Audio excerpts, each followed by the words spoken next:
society, politics, economics, business, religious liberty, the Constitution, public policy, foreign policy, military policy, tensions in the Middle East, abortion, homosexuality, pornography, sexual ethics, media, technology, history, and America's godly heritage.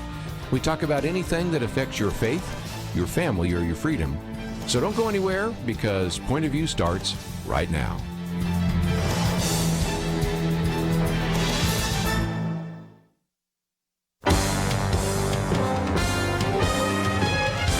Across America, live. This is Point of View.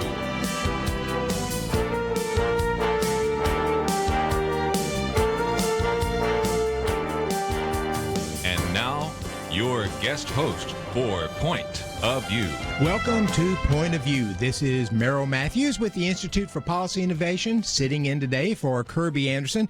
We've got an exciting show. We're going to begin by talking about Texas politics with an expert on Texas politics.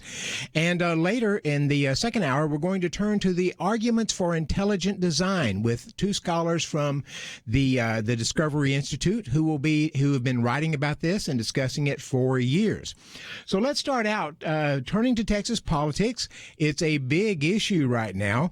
On the phone with me is Gromer Jeffers. Gromer, are you with us? I am, and it's so good to be with you, Merrill. How are you? I'm doing well. Thank you for joining us. Gromer is the political writer for the Dallas Morning News. He is a native of Chicago, a graduate of Howard University. He began his career in reporting. He began with the Dallas Morning News when he was here as a City Hall reporter. Prior to that, he was a political reporter for the Kansas City Star and the Chicago Defender, and you can catch Gromer every Sunday at 8:30 a.m. Central Time on NBC5's Lone Star Politics. He is on there talking about local Texas politics, and I know that's true, Gromer, because I've been with you on the program a couple of times. That is true. That is true, and it's always good to have you and your perspective. Well, thank you for joining us. You did an interesting piece for the Dallas Morning News here a week or two ago on the battle for the Texas House. You'd say, in the headline, you say the battle for the Texas House rages. Democrats, Republicans weigh bids to succeed the Speaker, Dennis Bonnen.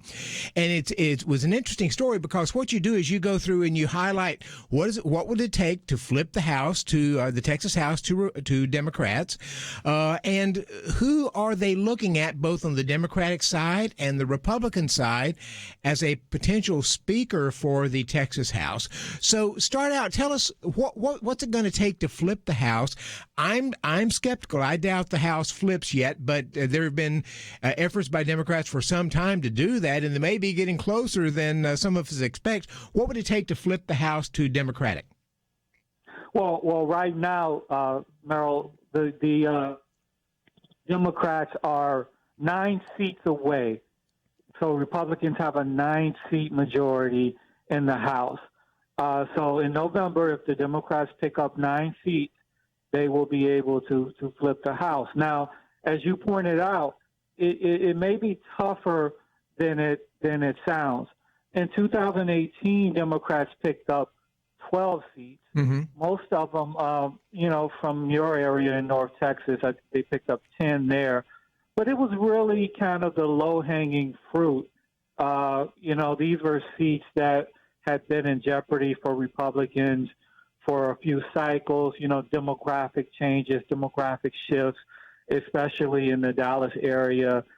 It made it harder for some Republican candidates to hold on to their seats, right, even though those seats were drawn, in the beginning of the decade for Republicans. So, but this time around, it will be much tougher for a few of those targeted seats, Republican seats that Democrats are targeting, because they have more Republican voters in them. So it'll take a bigger, better effort for Democrats to flip a lot of those seats, particularly in the Tarrant County, the Fort Worth area of North Texas.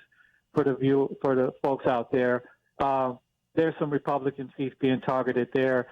It's going to be tough for Democrats to flip, but we'll see. And then there are a couple of seats in Collin County that are in play as well, which has been Republican.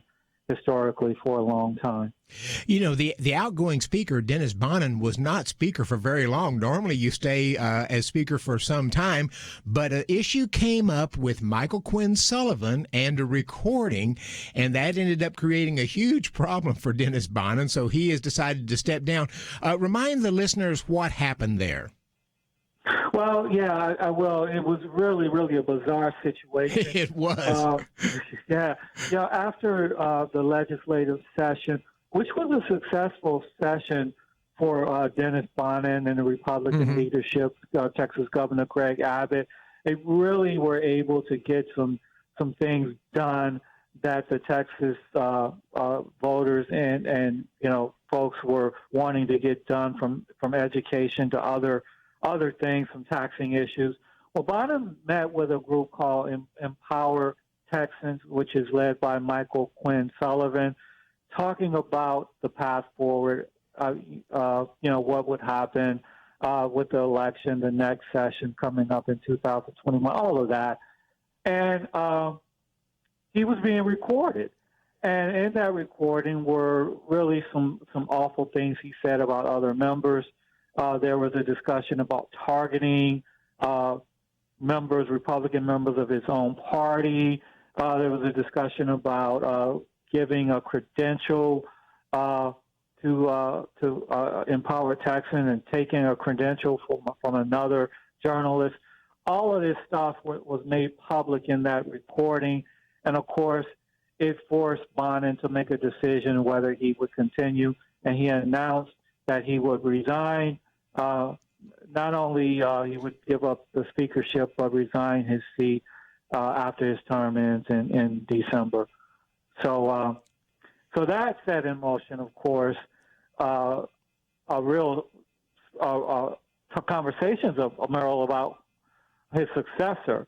And, of course, all of this was beginning to happen before the election. But we have to have the election to set the parameters, really, as to how we go forward, to see if Democrats are able to take the House and to see what the majority will be, no matter which party holds power. My guest right now is Gromer Jeffers of the Dallas Morning News. We're talking about an article he published in his column, A Battle for Texas House Rages. Democrats, Republicans weigh bids to succeed Bonnen as Speaker. Gromer, I'd like you to sort of walk us through. Oh, and incidentally, we do have his, if you go to pointofview.net, we've got his information up there, a bio on Gromer. We've got a picture of him. And I think we have a link to your article up there as well, right. Gromer. We've got about a minute and a half left in this segment, but begin to walk us through, because what you did that was so good is you've got about 5 Democrats, I believe, 5 Republicans, people who are being considered or who are considering the possibility of running for Speaker of the Texas House, depending on whether or not it stays Republican or goes Democratic. I think you say in the piece no one has filed that for that yet. In the back before when Dennis Bonnen won, Phil King, a Republican from, I think, the Weatherford area, was considering doing that. But when we come back, I'd like you to walk us through some of those key people there as to, on both the Democratic and Republican side, who you think might have the better shot at doing it and why you think that would be the case. We're talking with Gromer Jeffers of the Dallas Morning News and his article about the Texas House. And incidentally, he just wrote one about why North Texas will be key to deciding whether or not the Texas House stays Republican or goes Democratic. So when we come back, we're going to have Gromer walk through some of those key individuals who may end up being our next Texas Speaker. Stay with us, and we'll be back in just a minute.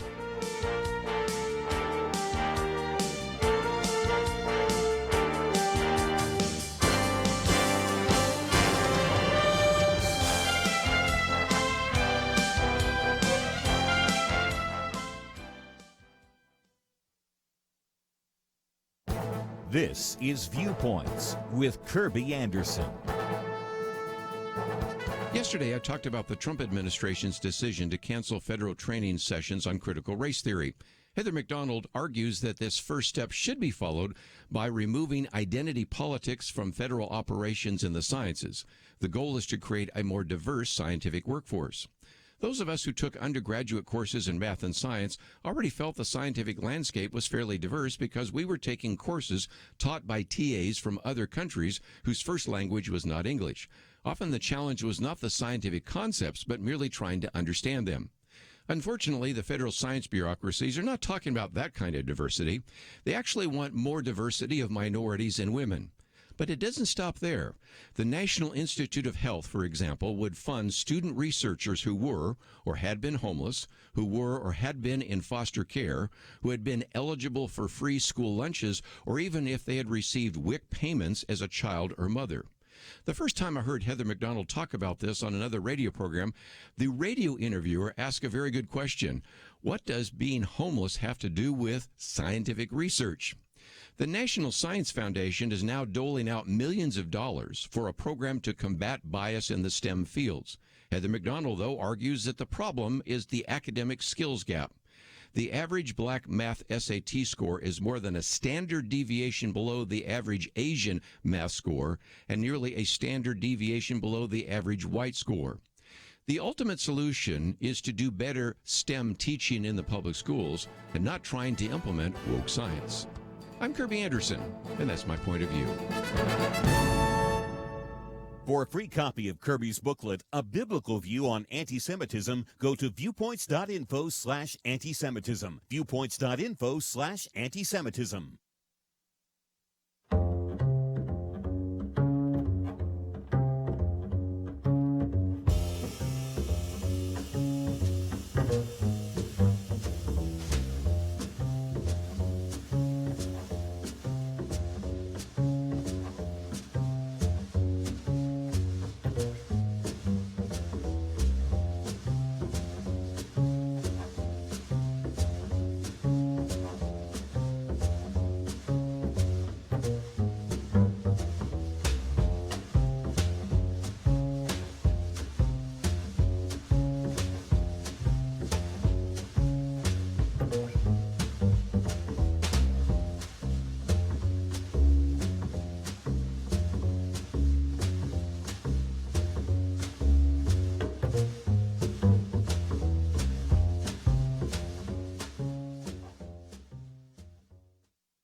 You're listening to Point of View, your listener-supported source for truth. And welcome back. Merrill Matthews sitting in for Kirby Anderson. And we're talking with Gromer Jeffers, political writer for the Dallas Morning News, about his article on the Texas House and who might end up being the next speaker. If you are not familiar with him, if you don't follow him, you should check out Gromer on Twitter or at the Dallas Morning News and read his columns because he does a very, very good job of just sort of spanning Texas politics. So I would encourage you to do that. Gromer, tell us, you have you highlight 5 Democrats and 5 Republicans in your article about who might end up being the next Texas speaker. Run through some of those on both sides for us. Certainly. So it's really fascinating because you were right. Bonin was speaker for such a short time. So we have a gentleman, Ford Price, from Amarillo. He was in the mix last time when Bonin ran. Trent Ashby also, he's from Lufkin. Chris Hattie of Marshall. Dade Phelan, who is a Bonin lieutenant from Beaumont. And then Jeannie Morrison, a woman from Victoria, veteran lawmaker. She's been mentioned as well. And then there's some Republicans, others from Fort Worth, Craig Goldman and Matt Krause. And you mentioned Phil King. Now, Goldman and Krause are being targeted by Democrats, so they would have to win their elections, of course. But that's the Republican landscape for now. And keep in mind, Merrill, if the margin is really close and Republicans are in power, then you might have a situation like in 2009 when Joe Strauss emerged as Speaker with Democrats helping him. Pay attention to someone like Sarah Davis in Harris County or, someone like that who may be appealing for Democrats. So on the Democratic side, it's just as fascinating. Just to step in a second, Sure. you say on the Democratic side, it's very likely that they would vote for someone, either a female or a person of color. You think there's a sort of a move towards that if they take the House? Exactly. You're absolutely right. Because their party is being pretty much the base of their party, or communities of color. And there have been a lot of Democratic women elected to the Texas legislature in recent years. And so there will be a lot of pressure on them to choose from their ranks a woman. Having said that, Symphonia Thompson, one of the elder statesmen of the legislature, she's been around for a long time from Houston. She's run for speaker before.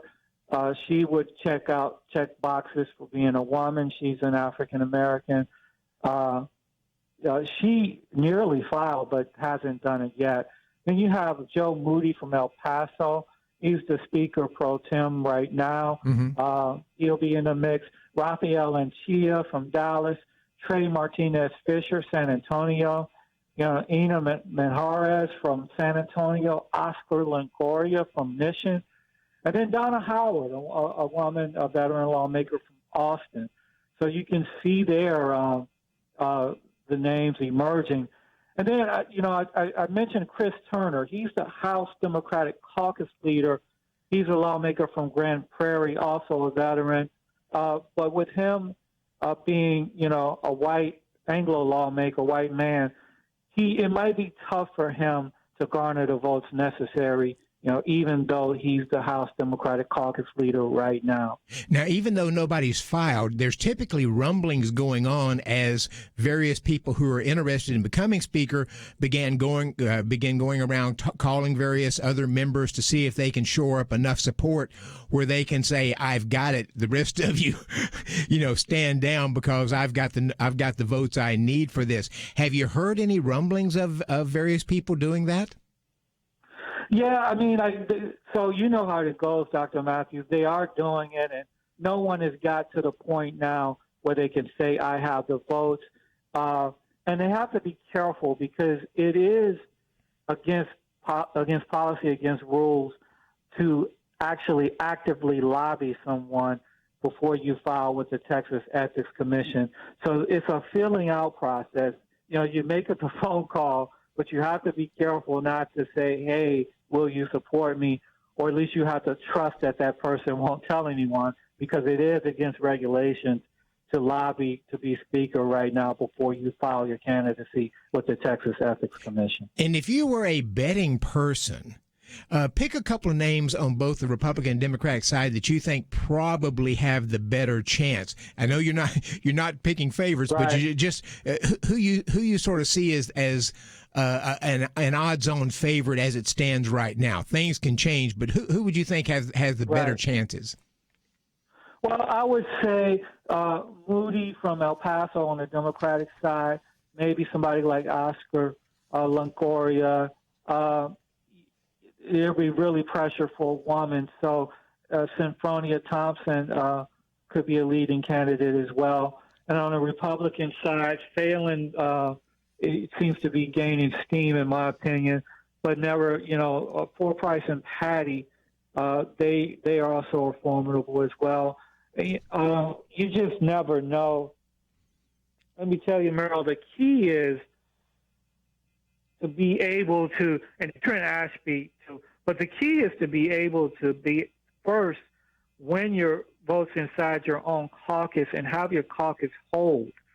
Because if it splits, Merrill, let's say the Republicans can't settle on a candidate, that's when you get a situation where, or somebody like Joe Strauss in 2009 can just go get Democratic votes and then win the speaker with a cross-section of support. And that was a strange situation. That doesn't usually happen, but it did then. Exactly. Right. Yeah. And that's why if the margin is close this time, say if Republicans win in November, but they only have a 1 to 2, like a 2-seat majority, like they did like it was in 2008, then it would be tougher for a consensus Republican candidate to emerge. because you're likely to have factions emerge within the caucus. Now, in your latest piece titled "Turnout Pandemic Could Swing North Texas Races," what are you talking about there?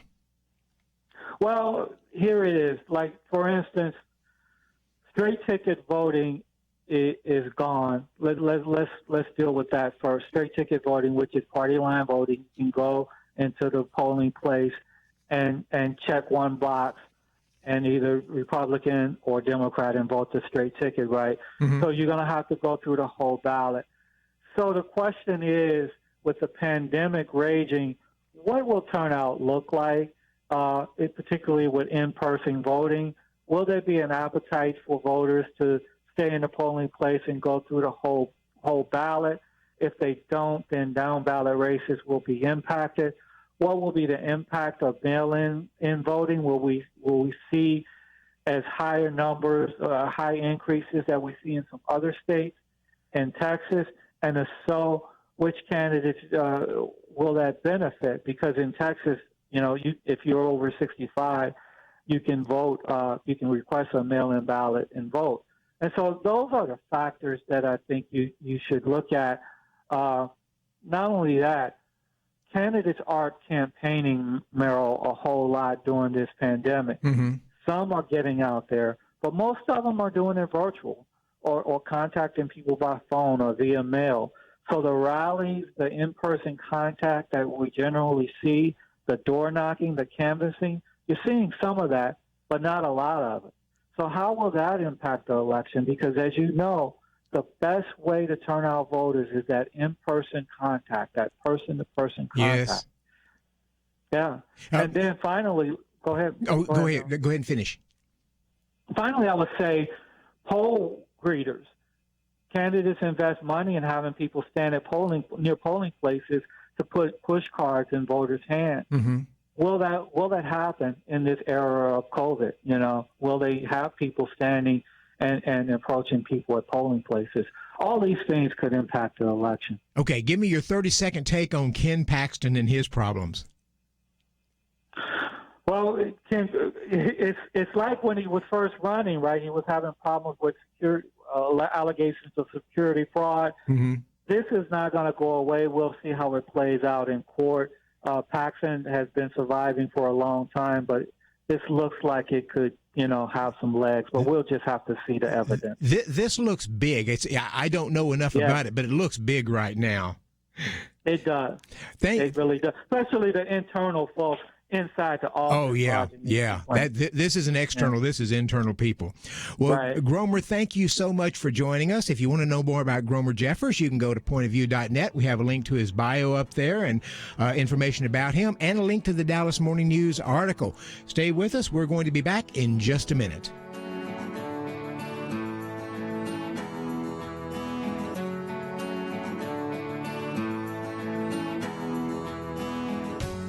(2020). It's been a pretty eventful year. We've experienced international tensions over the coronavirus and lockdowns, economic uncertainties, cities overrun by protests, rioting, and looters, and coming soon, a presidential election. Question: where will you get real news, credible opinion, clear biblical thinking on the things that matter most? Answer: Point of View Radio with Kirby Anderson and the team. You can make sure their voices continue speaking loud and clear by taking a moment right now and joining the Truth Team. It is easy, but you do have to visit our website or make a quick call. Go to pointofview.net/team or call 800-347-5151. You have the power to make a difference. Joining the Truth Team can help ensure that millions of people will get a different opinion from the major purveyors of fake news. We don't get big advertising dollars like the networks or tax money like PBS. We depend on you. Pointofview.net/team and 800-347-5151. Point of View will continue after this.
are listening to Point of View.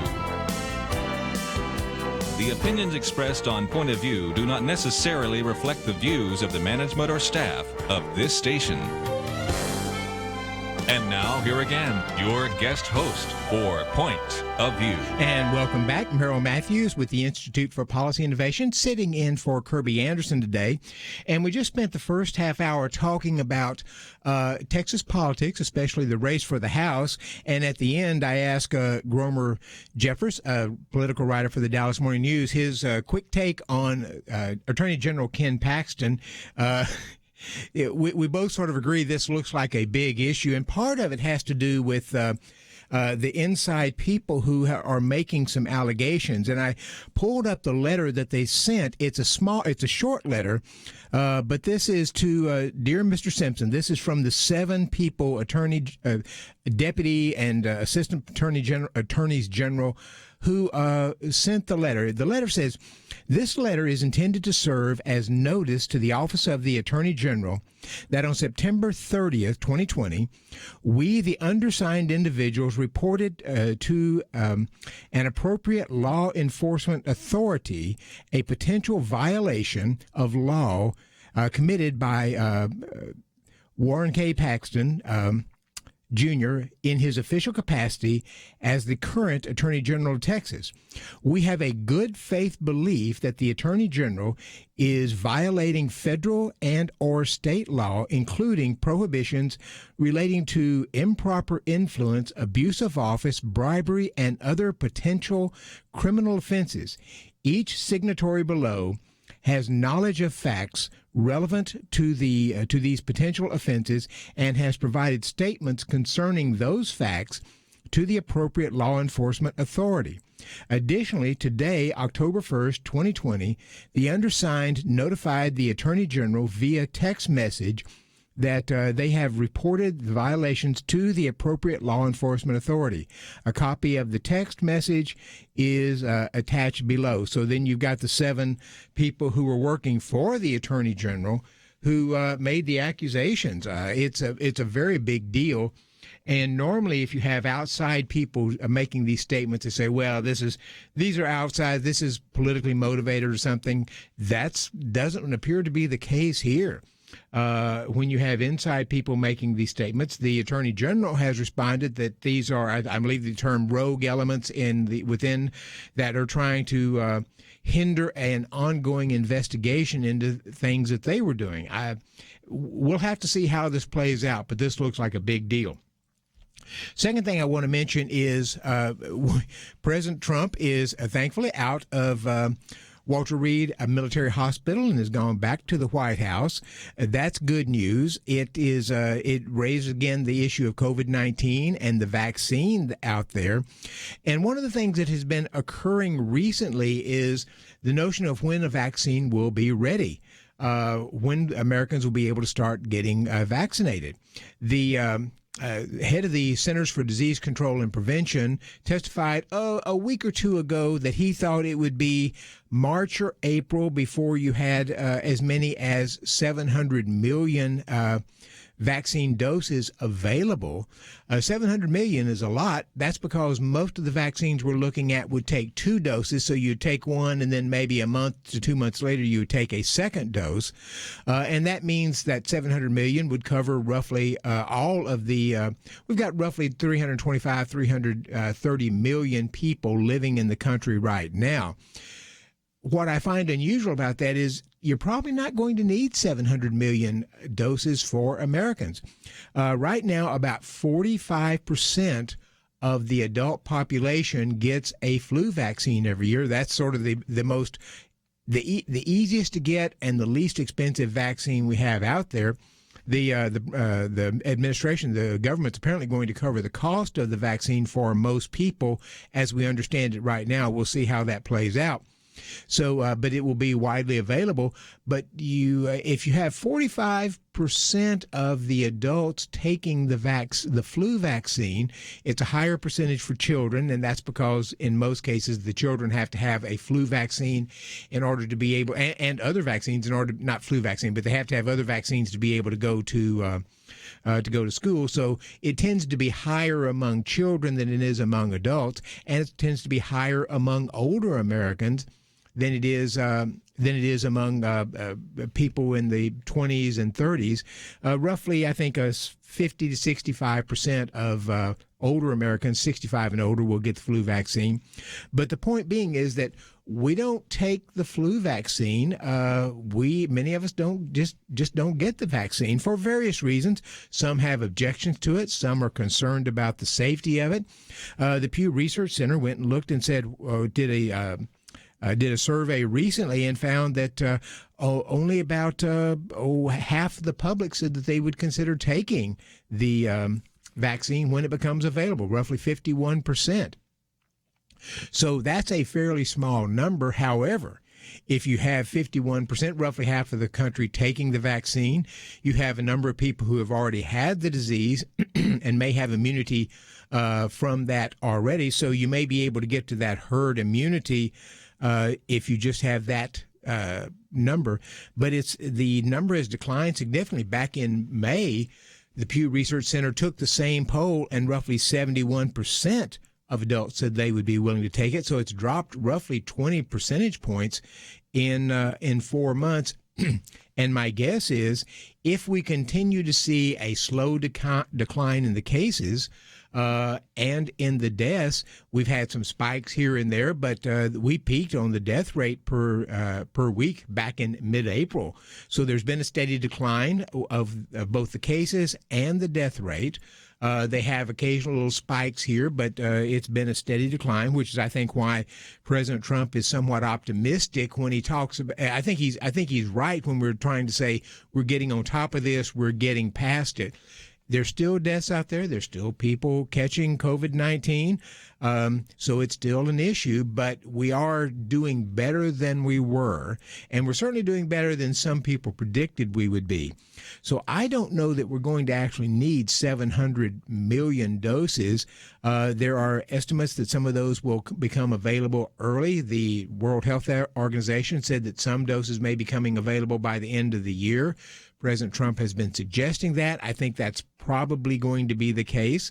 President Trump suggests you might have 100 million available by the end of the year. Don't know if we'll have that many, but a number of the companies that are creating the vaccines are actually already producing it to have it ready so that, once the Food and Drug Administration approves it, they're able to start shipping that out. It's likely to go to the first responders, so people in hospitals, firemen, police officers, and others are likely to get the doses first. Seniors likely to get those. Those in nursing homes and others may be getting it first. So if you take those steps and you start doing them as they can distribute it, I suspect we'll have a number of people, especially the most vulnerable people, inoculated fairly soon.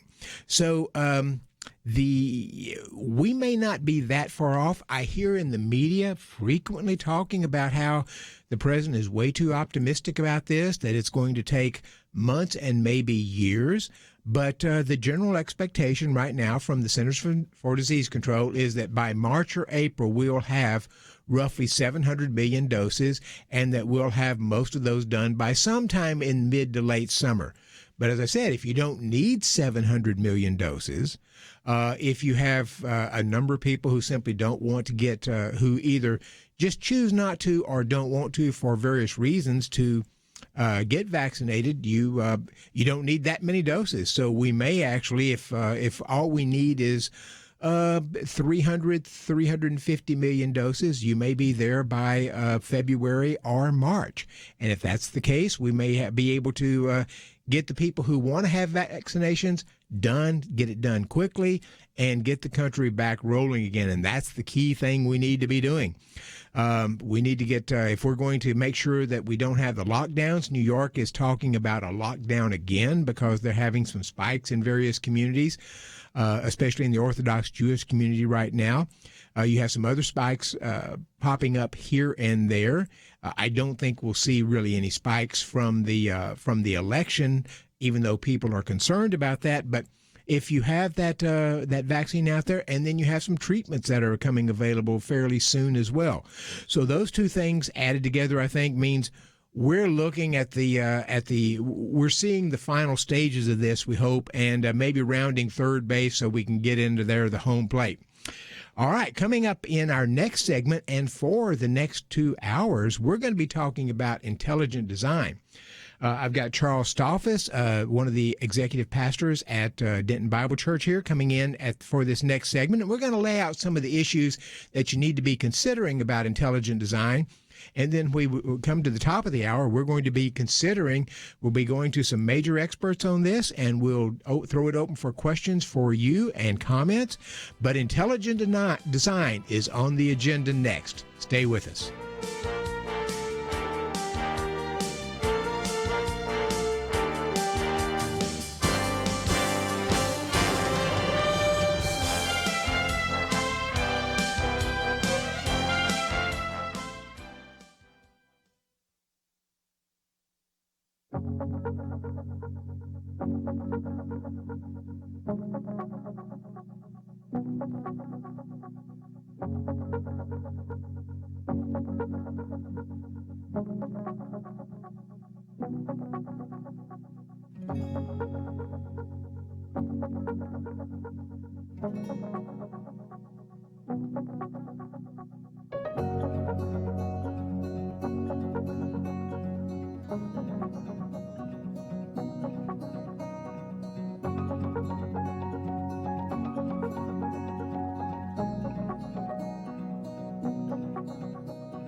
Now, back to Point of View, your listener-supported source for truth. And welcome back. Merrill Matthews sitting in for Kirby Anderson, and I'm excited about the rest of the program because we're going to turn from Texas politics to the issue of intelligent design. About a year ago, we did a program on with the people from the Creation Research Institute, and that was a very interesting and much listened to program. And we thought, let's do something a little different than creation. Let's talk about design. what might happen there. In the studio with me, and he'll be with me the rest of the time, is Charles Stolfus, who is one of the executive pastors at Denton Bible Church. Charles, thank you for joining me. Hey, it's good to be here, buddy. And you know this stuff well, so we're going to have some guests on by phone here in the next couple of hours. But what we wanted to do right now is kind of outline give people a little bit of background about what we're talking about with intelligent design. How does that differ from creation research, and some of the key things, some of the history of it, and what we're looking at. So, how do we?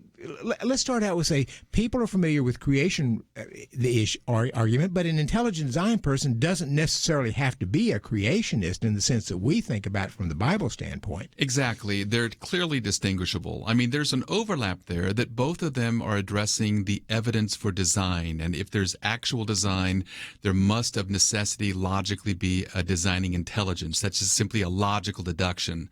The argument from evolutionists is that we don't have actual design, but we have the appearance of design. Mm-hmm. But with respect to intelligent design theory, it's basically the observation from a physical standpoint, from a purely simple physical examination of the evidence that certain features of the natural world are best explained by some kind of a designing intelligence. And so it is a kind of a mathematically rigorous and scientifically rigorous observation and deduction from the evidence. It doesn't really appeal to any books like the Bible or any other holy book. It really is simply looking at the physical evidence. It's in that sense kind of a minimalist theory. Mm-hmm. It's not seeking to answer every question, whereas creationism, scientific creationism, basically says, okay, let's look at all the evidence, and that includes physical evidence as well as the evidence that God has revealed on the pages of Holy Scripture. And you can be an intelligent design person without actually being a theist, I think. I mean, you can say we just see some design here, but we don't know that means that there was necessarily a God that designed it. Exactly. Some kind of super designing intelligence, but really it's agnostic with respect to who that is. And the evolutionists tend to have to, I see this especially from economists who buy into the evolution argument, that they often try to make the case that you can have order coming out of chaos. And so there's no intelligent design out there. We've got chaos happening, and chaos is a sort of a theory of how things work, and yet design emerges from that. But that's a kind of a hard argument to make. Yes, and I think it's a mistaken conflation between the idea of order and actual design, is that order can randomly occur. We can throw the dice and get 6 3 times in a row, but can you throw the dice and get 6 1,000,000 times in a row? Something has to have been monkeying with the probabilities there in order to get that kind of an extreme coincidence. And so, again, order is easy to find in nature. You find a snowflake that really is evidence of order that's reflecting how water molecules operate at low temperatures. But if you're talking about design, this is a kind of irregular order. And so we find examples of that in a lot of different places, both in the microcosm under the microscope, but also in the macrocosm at the furthest reaches of the universe. So where does the design argument come from? Did it start someplace? Well, the design argument has been the prevailing view throughout most of human history. Most people acknowledge that, listen, what we see in life especially could not have happened randomly. There had to have been some kind of a god or gods or some sort of a purposeful force that brings it about. But in terms of kind of an articulated theory, maybe we go back to the watchmaker argument of William Paley, who was a naturalist back several hundred years ago, and he articulated it very well and gave the analogy of a watch. If you're walking along the seashore, you see a stone. There's nothing about the nature of the stone that argues for some kind of an intelligent explanation. But if you go a little bit further and you find a watch, there's everything about the watch itself, the parts, how the parts are ordered and oriented, and it seems to be articulated or at least put together to elicit some sort of a purpose. There's everything about that argues for some kind of a designing intelligence, or what we would refer to as a watchmaker. So the design argument had generally been around, even if people hadn't articulated it, for millennia, because they would look out there and they would see certain order in things, and it made a certain amount of sense. Along comes Charles Darwin, who gives people, and I mean, what I think had been happening is the people who really wanted to doubt the Bible and the creation and so forth, they needed something that they could intellectually grab onto and say, here is something intellectually justifiable where I can challenge the design argument. Yes, exactly. And I would say it was embraced most vigorously because of its worldview implications. That prior to the coming of Darwin, almost every element of a secularist or materialist worldview could be answered without an appeal to God, at least plausibly argued for an explanation, except for the emergence and the diversity of life. And along comes Darwin, and he provides what he claimed was a designer substitute, a natural process that could mimic a designer. And that would be natural selection operating on random mutations. That through the normal process of reproduction, you're going to get these random mutations that every once in a while will confer some reproductive advantage, and then it will be passed on to the population. And through kind of a series of slow incremental improvements, you could get the development and diversification of life from a simple bacterium on ultimately to a human being. And so the worldview implications were critical there. In fact, Richard Dawkins is famous for having said that Darwin made it possible to be an intellectually fulfilled atheist. And The Origin of Species came out in 1859, if I remember correctly.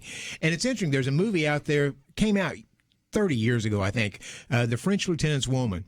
And there's a scene in there where a person is talking to a scientist, and the scientist wants to make sure the person's telling the truth. So he takes a book of The Origin of Species, and you can see it from the side, and he holds it down there and makes him put his hand on there and swear on the origin of species. Yes, because funny. it has almost become in a sense, a kind of a Bible, even though they might disagree with things that Darwin said then. It's become sort of the mainstay of how we defend a random evolutionary chaos system. Yes, modern man is worshiping at the temple of Darwin. It really is a temple of that's attended to by certain priests that we call scientists. And so it really is a secularist religion. In fact, I would argue that apart from a commitment to philosophical materialism, Darwinism cannot be sustained. You really have to argue, you have to narrow the definition of science to simply the search for material causes or material explanations, and then Darwinian evolution may be the best theory going. In other words, once you've excluded the right answer, namely that there is a designing intelligence that you and I both know as God, then the only thing left is some kind of a materialist explanation, and the best theory going right now is Darwinian evolution, or a neo-Darwinian evolution, which is basically Darwinian evolution explained in genetic terms. And interestingly, before Darwin took the trip on the Beagle, he was considering going into the ministry. Exactly, yes. I'm glad he did what he did, because he would have been even worse in the ministry, perhaps. I'm talking with Charles Stolfus, one of the executive pastors at Denton Bible Church. We are going to be talking about intelligent design for the next 2 hours with two of the top scholars in the country on this. Stay with us when we come back. Dr. Michael Behe, and we'll be delving into intelligent design. So stay with us.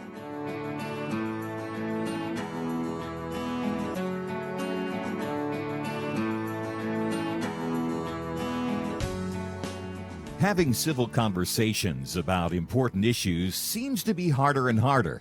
Various media outlets tell people what they should believe, why they should be outraged, and getting people to actually think, well, it can be difficult. Whether it's the gospel, tax issues, social policy, or just about anything else, you need to have solid information and clear thinking to address the hard issues. You need God's truth applied. And that's what you get in less than 2 minutes with Point of View's Viewpoints Commentary, a daily resource to help you be informed and think through the things we need to be talking about. It is free and will arrive in your inbox each day when you visit pointofview.net/signup. Sometimes we know we should say something, but we're silent because we're not quite sure what to say. Viewpoints Commentary can help you break the silence and change the narrative. It can make you a more equipped agent for truth. Get your free subscription to the Viewpoints Commentary at pointofview.net/signup. pointofview.net/sign up. Point of View will continue after this.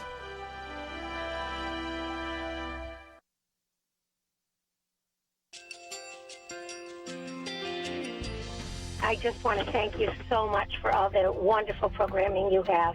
You're just absolutely fantastic. I recently started listening to Point of View, and I really found it interesting because of the different subjects you cover. Thank you for that. I really appreciate everything that you do in keeping us informed. Thank you, Kirby, for everything that you have been doing. I appreciate all the work that you're doing, advocating for the Word of God. Thank you so much. Point of View, I think, is absolutely necessary because it's a Christian perspective, a biblical worldview perspective, and receive very current, up-to-date information about what is really going on, week to week in our culture, which is changing so rapidly, and yet it's morally sliding backwards. Yeah, I'm just, first of all, I thank you guys. Y'all's program is wonderful, and enjoy it every day. I learn so much every time I listen to it. Point of View Radio Talk Show.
Hi, this is Kirby Anderson. You know, each day we take on the tough issues and provide a biblical perspective to them. The topics we cover are wide-ranging: apologetics, theology, prophecy, creation and evolution, intelligent design, marriage, family, child-rearing, the millennial generation, friends and society, politics, economics, business, religious liberty, the Constitution, public policy, foreign policy, military policy, tensions in the Middle East, abortion, homosexuality, pornography, sexual ethics, media, technology, history, and America's godly heritage. We talk about anything that affects your faith, your family, or your freedom. So don't go anywhere, because Point of View starts right now.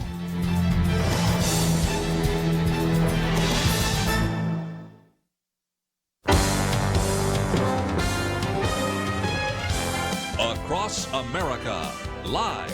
This is Point of View.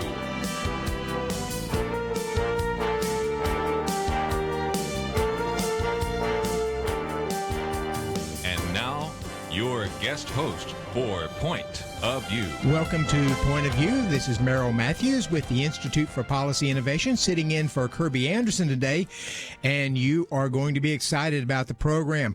Clear your schedule for the next 2 hours, because we are going to be talking to two of the country's best experts on intelligent design. In studio with me is Charles Stolfus. He is one of the executive pastors at Denton Bible Church in Denton, Texas.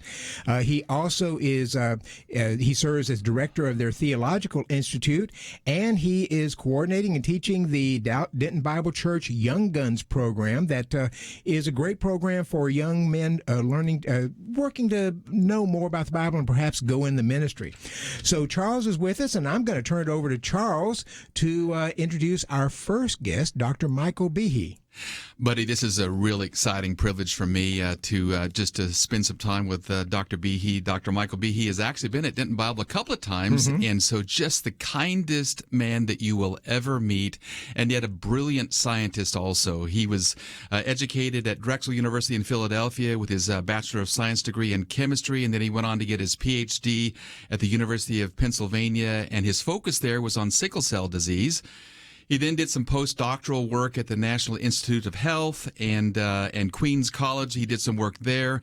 He's the author of several very, very important books to the intelligent design movement. First, with Darwin's Black Box that he published back in 1996, and then several other very influential books. In 2007, The Edge of Evolution, and then also, I think this year it was Darwin Devolves. And we're going to ask Dr. Behe about each of those in turn.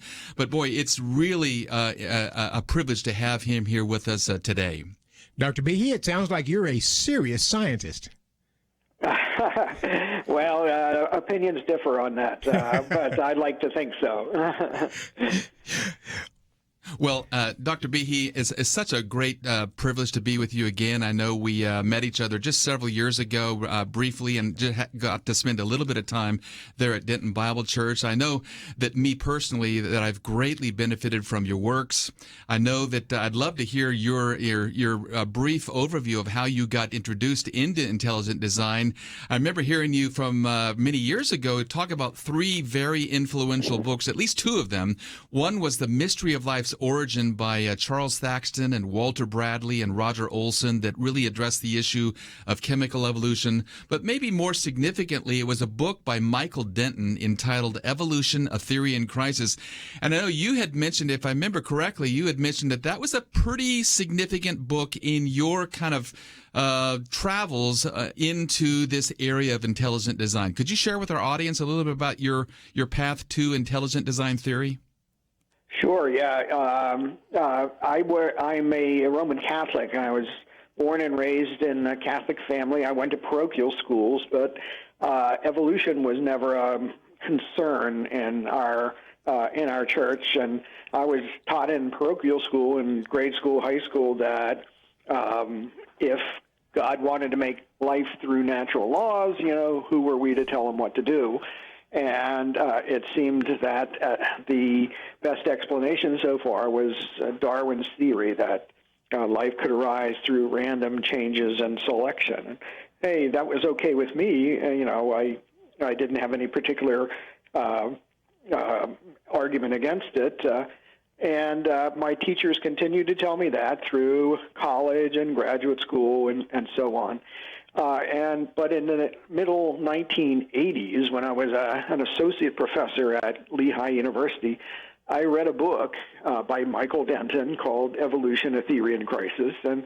And Denton, at the time, was an agnostic, and he didn't really have any axe to grind. And he pointed to all sorts of problems that Darwin's theory had.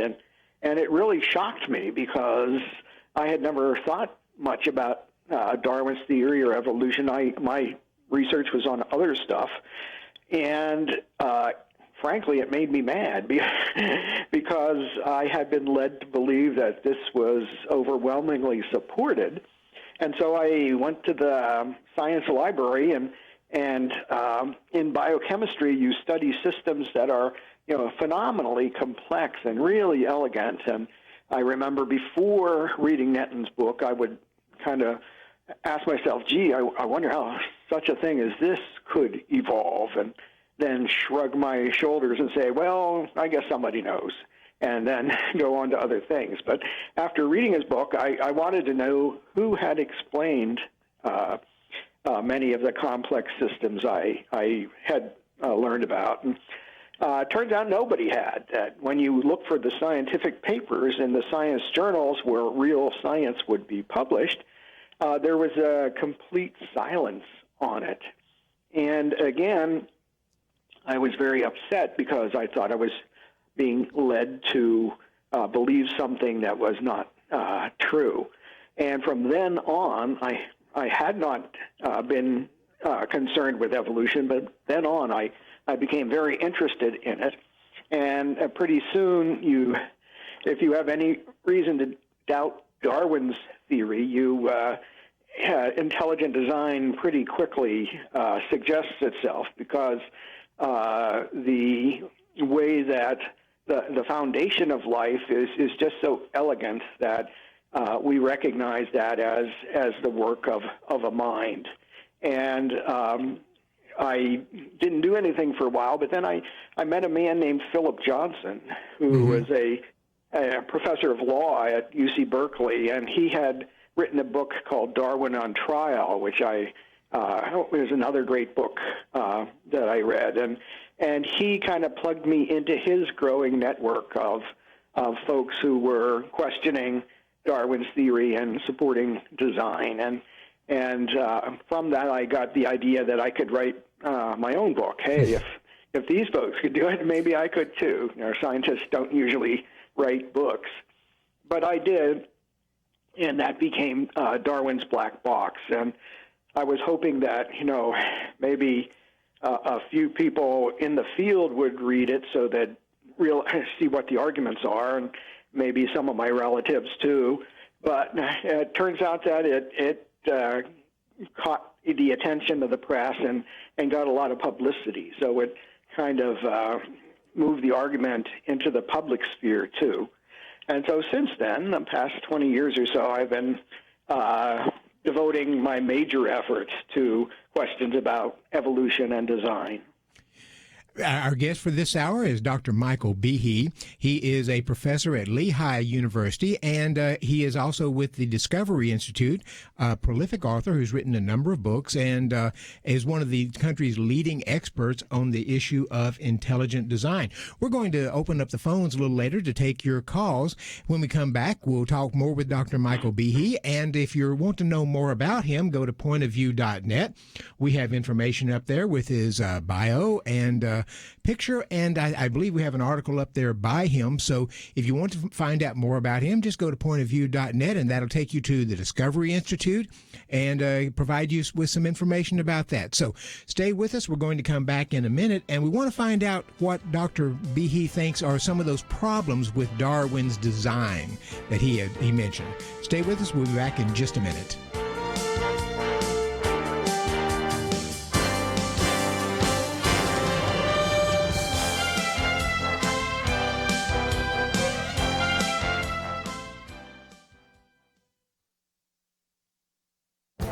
This is Viewpoints with Kirby Anderson. Yesterday, I talked about the Trump administration's decision to cancel federal training sessions on critical race theory. Heather Mac Donald argues that this first step should be followed by removing identity politics from federal operations in the sciences. The goal is to create a more diverse scientific workforce. Those of us who took undergraduate courses in math and science already felt the scientific landscape was fairly diverse because we were taking courses taught by TAs from other countries whose first language was not English. Often the challenge was not the scientific concepts, but merely trying to understand them.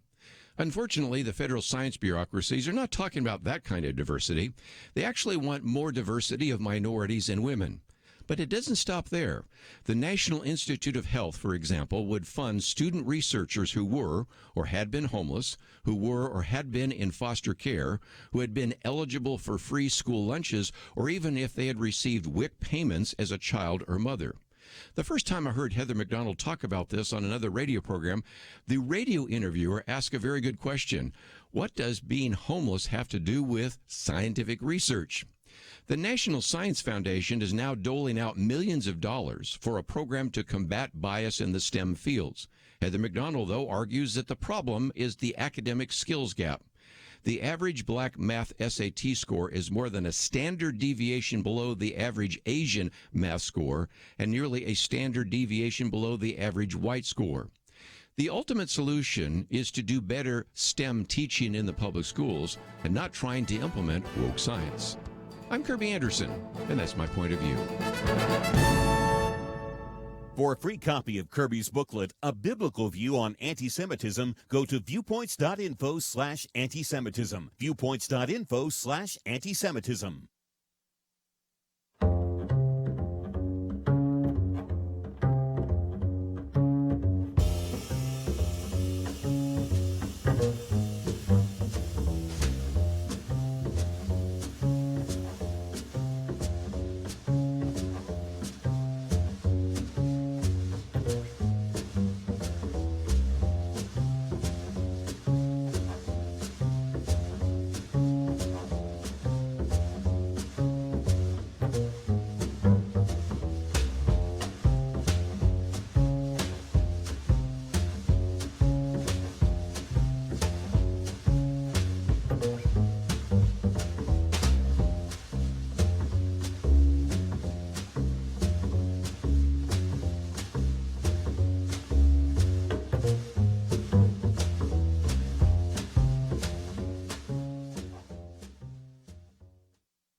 You're listening to Point of View, your listener-supported source for truth. And welcome back to Point of View. Merrill Matthews sitting in for Kirby Anderson today. In studio with me is Charles Stolfus, one of the executive pastors at Denton Bible Church. And on the line, Dr. Michael Behe of Lehigh University and also a senior fellow at the Discovery Institute. And we are talking about intelligent design. Dr. Behe, before the break, you talked about your very first book that you wrote back in 1996, Darwin's Black Box. And I know that in that you discuss the biochemical challenge to evolution. And you identify in that several examples in the inner workings of a simple cell, which is not simple at all, but a simple cell where you have this biochemical machinery that just is extraordinarily complex. And then you talk about something called irreducible complexity. I would like for you to just really explain to our listeners what that is, irreducible complexity, and then you use the illustration of a mousetrap to kind of help us understand that. Yeah, sure. Well, in his book, The Origin of Species, Charles Darwin said that his idea of random changes and natural selection had to work by, quote, numerous successive slight modifications, tiny steps over a long period of time, because he knew if things improved too quickly or in big jumps, then it would look suspiciously as if something other than chance were involved. So you can ask yourself, what sort of a system would be very hard to make in small steps if it had to be helpful and functional each step of the way, or otherwise natural selection wouldn't work on it. And in Darwin's Black Box, I wrote that one such system is what I called irreducibly complex. which just means that you have a machine or some system which has a number of parts, and it's only when the parts come together and interact with each other that they can work. And as you said, an example of this from our everyday life is a mousetrap. A mechanical mousetrap that you can get at the store. It's got a spring, it's got a metal hammer that hits the mouse, and it's got a platform and a number of other pieces. And it turns out that all those pieces are needed for it to work. And if you're missing one, then the mousetrap is broken. So the question is, if you wanted to evolve something like a mousetrap by something like Darwin's idea of random changes and improving the machine at each step of the way, you quickly find it's really difficult, even for something as simple as that. Well, the machinery of the cell is much, much more complicated than a simple mousetrap. And I pointed to a couple of examples in Darwin's Black Box of irreducibly complex systems, that is, biochemical systems, molecular systems at the very foundation of life that Darwin didn't know about. And one good example is something called the bacterial flagellum, which is quite literally an outboard motor that bacteria can use to swim. And just like an outboard motor in our normal world, it's got a propeller and a motor, and it's got clamps to hold it onto the side of the cell, just like there are clamps to hold the outboard motor onto a boat, and many other pieces too.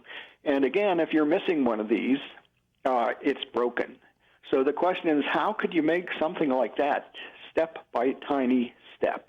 And it's a huge problem for Darwin. And it turns out that if you look in the science library, if you look for papers that might try to explain this in real scientific detail, you don't find a single one. And as a matter of fact, in the 25 or so years since I wrote about that, there still hasn't been any scientific paper trying to explain how Darwin's mechanism could handle something like that. If you'd like to talk to Dr. Michael Behe, I'm going to open up the lines at the end of the hour. The bottom of the hour, 1-800-351-1212, 1-800-351-1212. If you have a question or a comment for Dr. Michael Behe, we'll be taking those calls at the bottom of the hour. Dr. Behe, are there other key aspects of Darwin's arguments that we look back on and say now, even perhaps those who are following in sort of the evolutionary model, that we just know that this wasn't right? Darwin said this or that or the other, and those are just no longer tenable positions. Sure. The major problem, I think, with Darwin is that when he wrote in the mid-1800s, so little comparatively was known about life. Cells were thought to be little globs of protoplasm, pretty simple things, and people didn't know about molecules, what molecules were. They weren't sure they existed. So all of the advances that modern science has made in biology, the discovery of DNA and the genetic code and molecular machines and regulation and so much more, were completely unknown to him. So he didn't know about the very foundation of life, and it turns out that when you try to apply his theory there, it quickly runs into forbidding problems. And the main problem with Darwin's theory is that yes, it can favor a change, a mutation that helps an organism a little bit, but it can't see beyond that.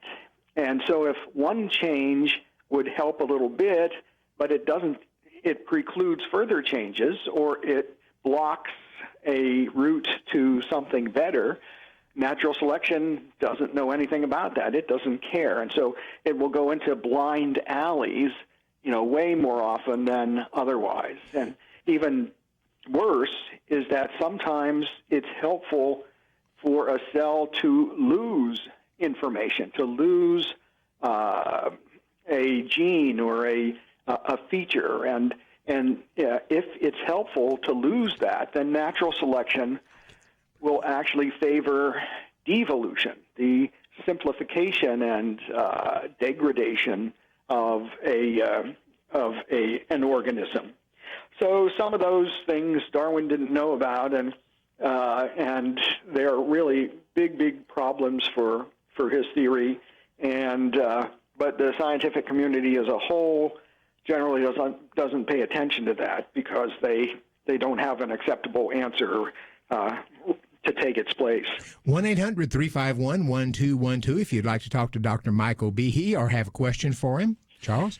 Dr. Behe, as I understand it, Charles Darwin was proposing natural selection as a mechanism that would serve as a kind of designer substitute, and yet as you have just indicated, natural selection, evolution is by definition an undirected, unguided cause. And so if we're trying to realize something as complex as you're describing, how in the world do you get there without having an end in mind? I mean, in other words, evolution is undirected, going nowhere in particular. It's blind. How do you get to that extraordinarily complex end without the ability to kind of implement some kind of a plan?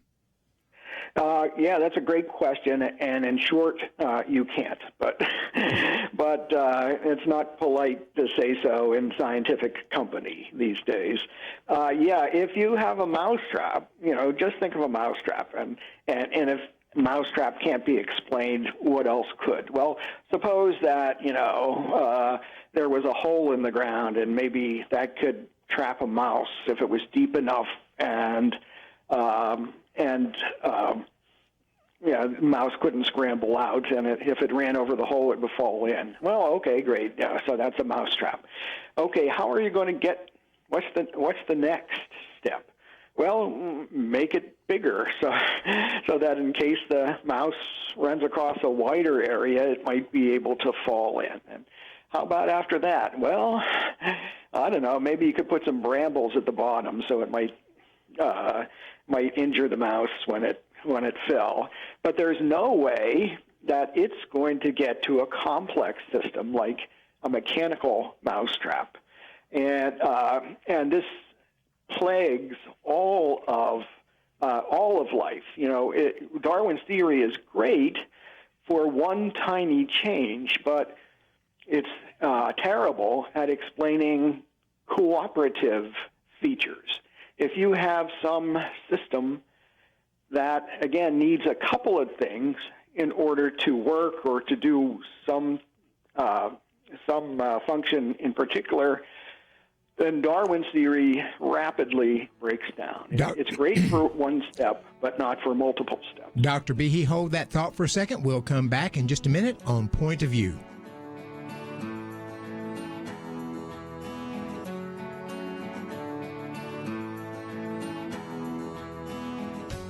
Sometimes I think about seeds. You ever stop to consider that some seeds become entire trees and some trees grow up and produce fruit?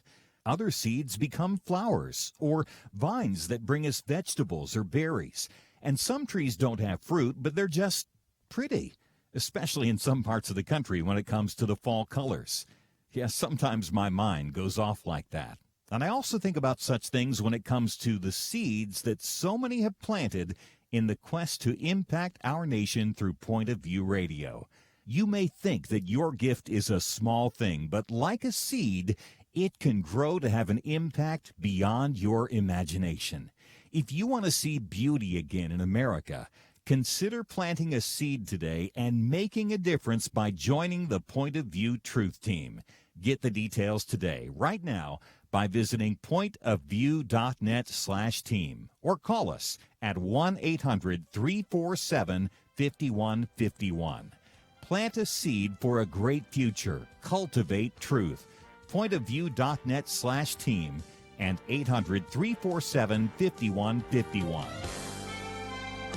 Point of View will continue after this.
You are listening to Point of View.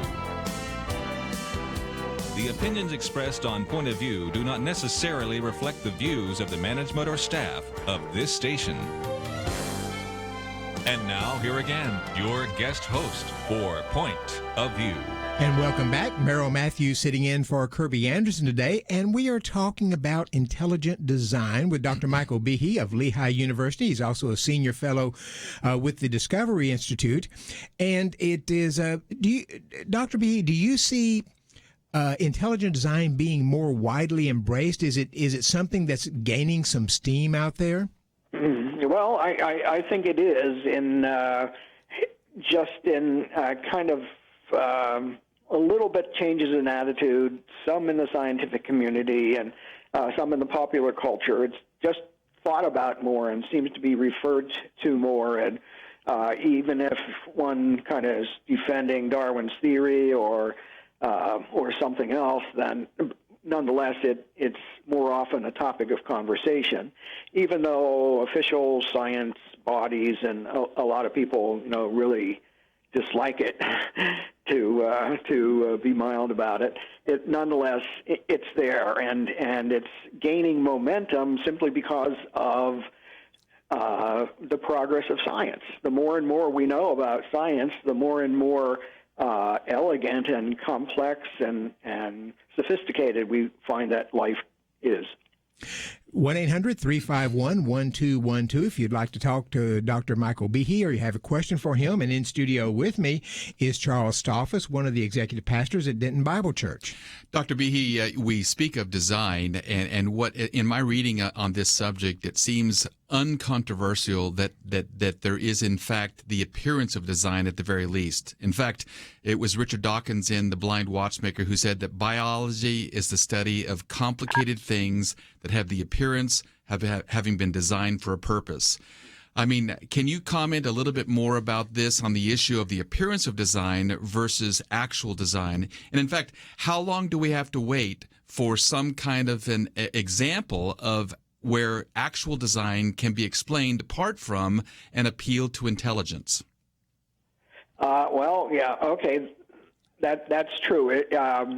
Everybody in the world agrees that life has many, many features that appear, at the very least, to be designed. Even, as you say, Richard Dawkins, who's an arch Darwinist and defender of Darwin's theory, says that biology is the study of things that appear to be designed. That's the very definition that he gives for biology.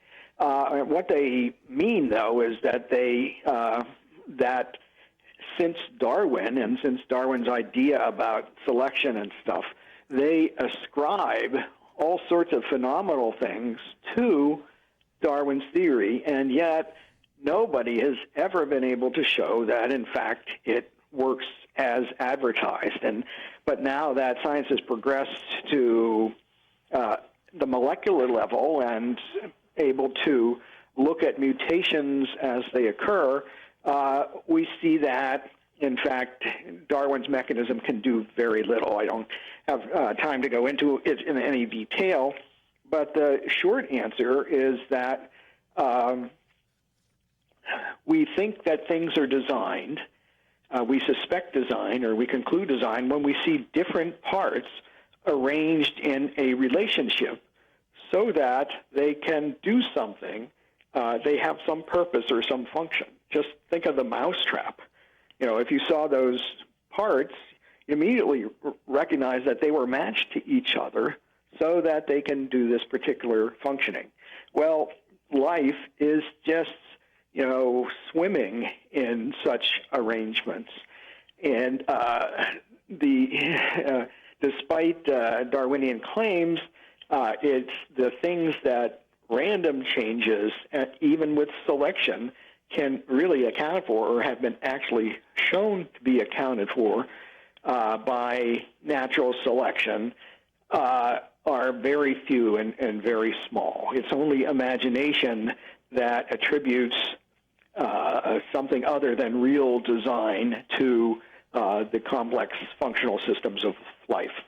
1-800-351-1212 if you have a comment or a question for Dr. Michael Behe. Dr. Behe, if I am an intelligent design person, if I have a PhD and I've just gotten my PhD and I want to go out and get a job at a secular university, will they hire me? Only if you've never said anything in public about intelligent design. If you're a brilliant up-and-coming scientist, just got your PhD, did a postdoc, and somewhere there's a tweet or an internet comment that you think, well, hey, there may be something to this intelligent design stuff. Then your career is actually in jeopardy because there are people who seem to make it a full-time job to scan the internet looking for stuff, and they will email the chairman of the department in which you're working or applying to or some such thing in hopes of canceling you, essentially, in the jargon of today. So, it's so controversial that there's enough scientists, not everybody, of course, but there's enough scientists who hate it with such a passion that they will make a big noise if somebody known to be sympathetic to ID is applying to their department or any place where they have some measure of control or say over their position. Doctor, we have a caller on the line, so let's go to that. We'll go to Jeannie in Georgia. Jeannie, you're on the air. Thank you very much, and thank you, Dr. Behe, for standing firm, and I appreciate your position. I was wondering thank you. how scientists that are rational scientists, how they coincide and answer the question of the second law of thermodynamics as opposed to evolution. We haven't even mentioned the second law of thermodynamics yet.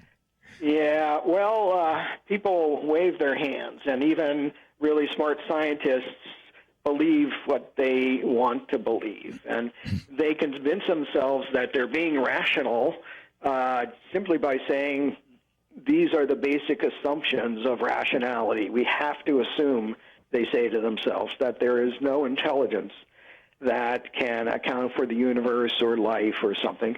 So therefore, something like Darwin's theory simply has to be true, and we have to just keep on plugging until we find out that it is. And it does not match well with the second law of thermodynamics, to say the least, which says that the universe is always increasing in disorder. And they have a comeback or two where they say, well, yeah, but local areas of the universe can gain in order, and that must have been what happens in life. But those arguments get involved, but it's really not very credible if you don't already have that conclusion in mind. It's not persuasive. It certainly hasn't been demonstrated, and so it's funny. It's just that evolution and intelligent design have such philosophical and even theological implications that the normal rules of reasoning don't apply. Thank you, Jeannie. Charles? Yes, on this issue of the objectivity of scientists, I think it was one famous evolutionary scientist that said, in short, we can't let a divine foot in the door. In other words, we can't acknowledge any role at all for some kind of a designing intelligence. Can you speak to that? I mean, it seems like science has been completely redefined as not merely the search for the best explanation, but the best materialist explanation. Yeah, that's correct. I've forgotten who it was. I think it was the linguist, Norman or somebody or other, on the occasion of Carl Sagan's death. He wrote an obituary and essay in the New York Times, and he said that we, meaning we scientists, we secularists, we take the side of science despite its being, crazy at sometimes, despite its It's silly ideas in many instances because we can't let a divine foot in the door, which was an interesting phrase. So many people, oddly enough, are terrified or really terrified that God will be discussed or recognized somehow in academia. And they want, I assume, they want their philosophy to be the official public philosophy for intellectuals. And if they concede that things like Darwin's theory can't do. Dr. Behe, hold that thought. We've got to take a break. We'll be back in just a minute.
Now, back to Point of View, your listener-supported source for truth. And we're back. Merrill Matthews sitting in for Kirby Anderson, and our guest this hour, Dr. Michael Behe. We've got one final segment with him, but we're not through, because at the top of the hour, Dr. Brian Miller, one of Dr. Behe's colleagues at the Discovery Institute, will be joining us. So we'll have another whole hour to discuss the issue of intelligent design. If you want to talk to Dr. Michael Behe, we've got a little bit of time left. 1-800-351-1212. Dr. Behe, you've mentioned your first book, Darwin's Black Box, written back in 1996, and since then you've published a number of other books. would like for you to maybe explain some of those books to our audience. In 2007, I think it was The Edge of Evolution, The Search for the Limits of Darwinism. What are you targeting there? Well, if you're an intelligent design guy like me, then you think that some things, like the molecular machinery of the cell, are beyond Darwinian evolution. It can't account for those. But that doesn't mean that Darwinian processes, random changes, and selection don't occur. So, hey, where's the rough dividing line between things that needed purposeful, intelligent involvement and things that might just be ascribed to the workings of accidents and the laws of nature? And in that book, The Edge of Evolution, I use the example of the development of resistance by malaria to the drug chloroquine, which has been in the news for other reasons. Yes, it has. in the past. But essentially, I showed that in an astronomical number of chances, the malaria parasite only was able to change a tiny bit of its machinery so as to exclude chloroquine and survive in the presence of the drug. So I argue that the edge of evolution, what Darwin's theory can account for, is really much, much, much lower than even I had thought when I wrote Darwin's Black Box. One of your more recent books was Darwin Devolves. Was that published this year? Last year. Last year. Can you explain 2019. Sure. Darwin Devolves. Well, Darwin didn't know about DNA or molecules, but that's what mutations are. Mutations are changes in DNA, which codes for the machinery of the cell. If the coding gets changed, then a different kind of machinery is produced or can be produced or changes to it. Well, it turns out that scientists these days have been able to follow the changes, the mutations that help organisms, especially bacteria and viruses and so on. And the long and the short is that many of the mutations that benefit bacteria or other organisms that are helpful turn out to be ones that break genes, that degrade genes. They're not building anything new. They are destroying what was already there. And if you think about it for just a minute, you realize that, well, the genome is full of all sorts of elegant machinery. Random changes will much more often break something than improve something. But it turns out that sometimes removing something or breaking something can help. And an analogy I use is, suppose your car, you would die if your car did not get better gas mileage. What's the fastest way to alter it so that it does? Well, you could take off the doors or take off the hood or get rid of excess weight. And those would be helpful, and it's better to remove those than to die, but that's not building anything. It's breaking stuff. And so it turns out that organisms, and not just bacteria, but polar bears and dogs and everything that's been examined so far, the helpful mutations have turned out to be degradative mutations. Dr. Behe, I just realized that you have something in common with President Trump. You've been attacked by many, many critics, and yet many of these critics, as I've read some of the criticisms, that they claim that you haven't had any kind of a response back to that. I understand that your most recent book that's not published yet is actually a collection of your responses to the multiple criticisms that you've experienced throughout your career as a proponent of intelligent design. Can you tell us a little bit about that? Sure. Yeah, I got in this racket back in the mid 1990s, and as you might expect, lots of scientists have raised criticisms. Well, I responded to the criticisms, and for the most part, they are not well taken. And but nonetheless, it seems that people rely on newspapers for their information about things such as this. And when intelligent design comes up in conversation, oftentimes people, including smart people and scientists and academics, raise the same objections that I answered back in the late 90s or early 2000s. And so Discovery Institute was kind enough to say, hey, why don't we gather all your responses together in one book and publish it, so there will be a common place you can just point to and people can go to when their friend or relative or somebody raises an objection and see that it's been answered already. And that's going to be called A Mousetrap for Darwin. Cute little title there, and it should be out in a month or two. Good. Dr. Behe, we've got a question from Pete in Texas. Pete, we don't have a lot of time, but go ahead. Yes, sir. Could you explain that? I heard a professor say in the university he didn't believe that God created, but he believed that aliens came and deposited a seed of human mankind. And number two, there were those that say that evolution is like a faith-based. Would you explain that, kind of? Is evolution Sure. a faith-based notion, Dr. Behe? Well, it has become one.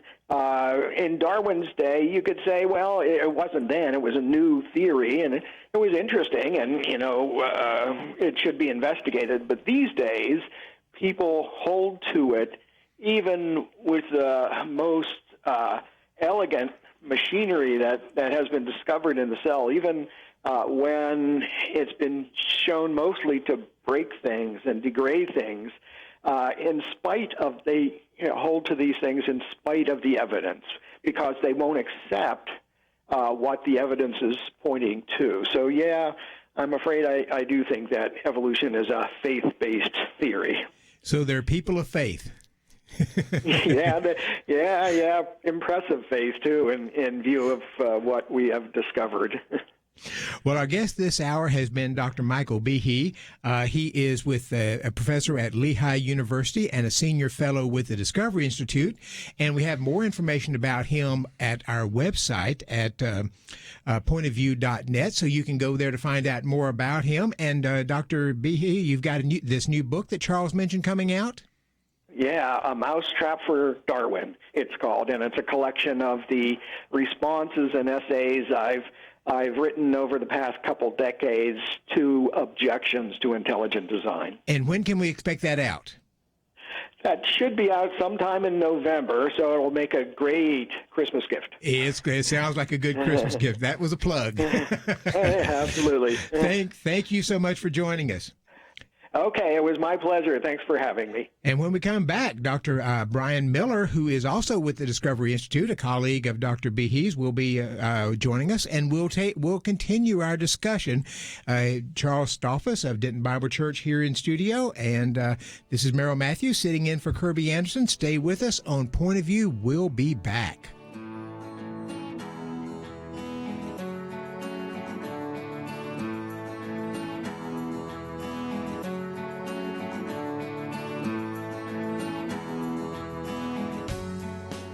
Having civil conversations about important issues seems to be harder and harder.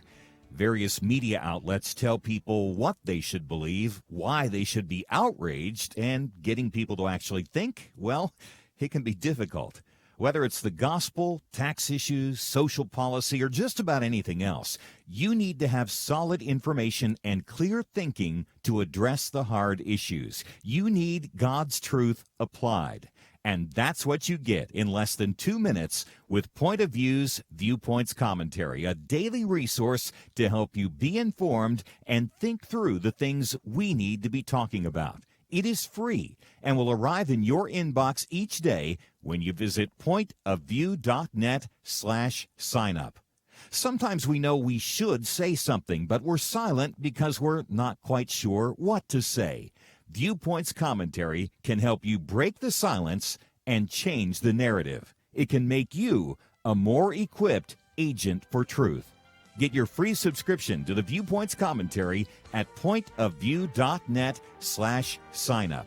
Pointofview.net/signup. Point of View will continue after this.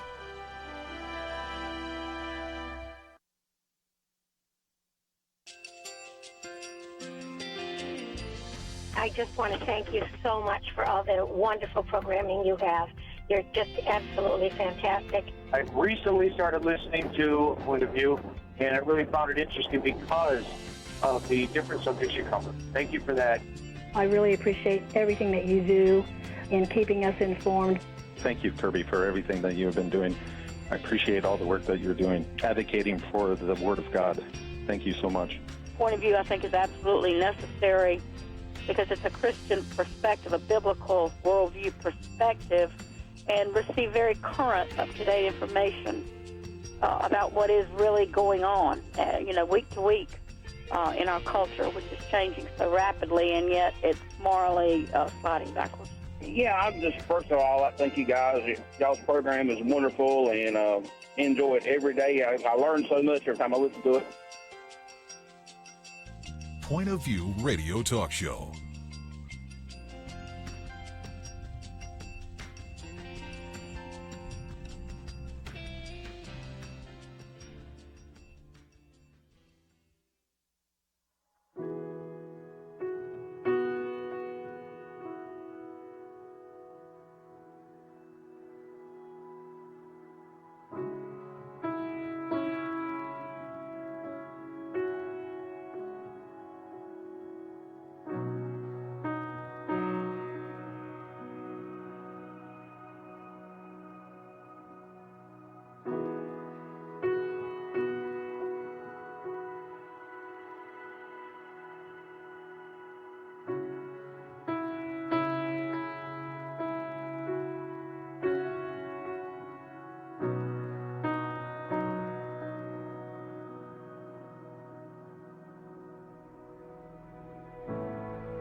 Hi, this is Kirby Anderson. You know, each day we take on the tough issues and provide a biblical perspective to them. The topics we cover are wide-ranging.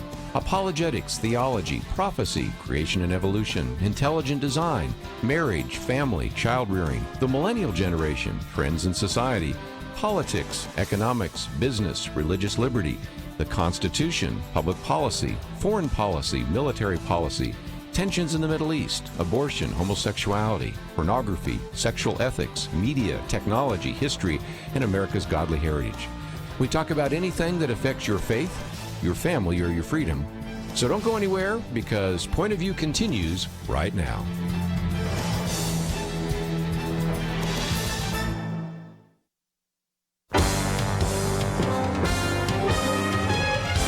Across America, live. This is Point of View.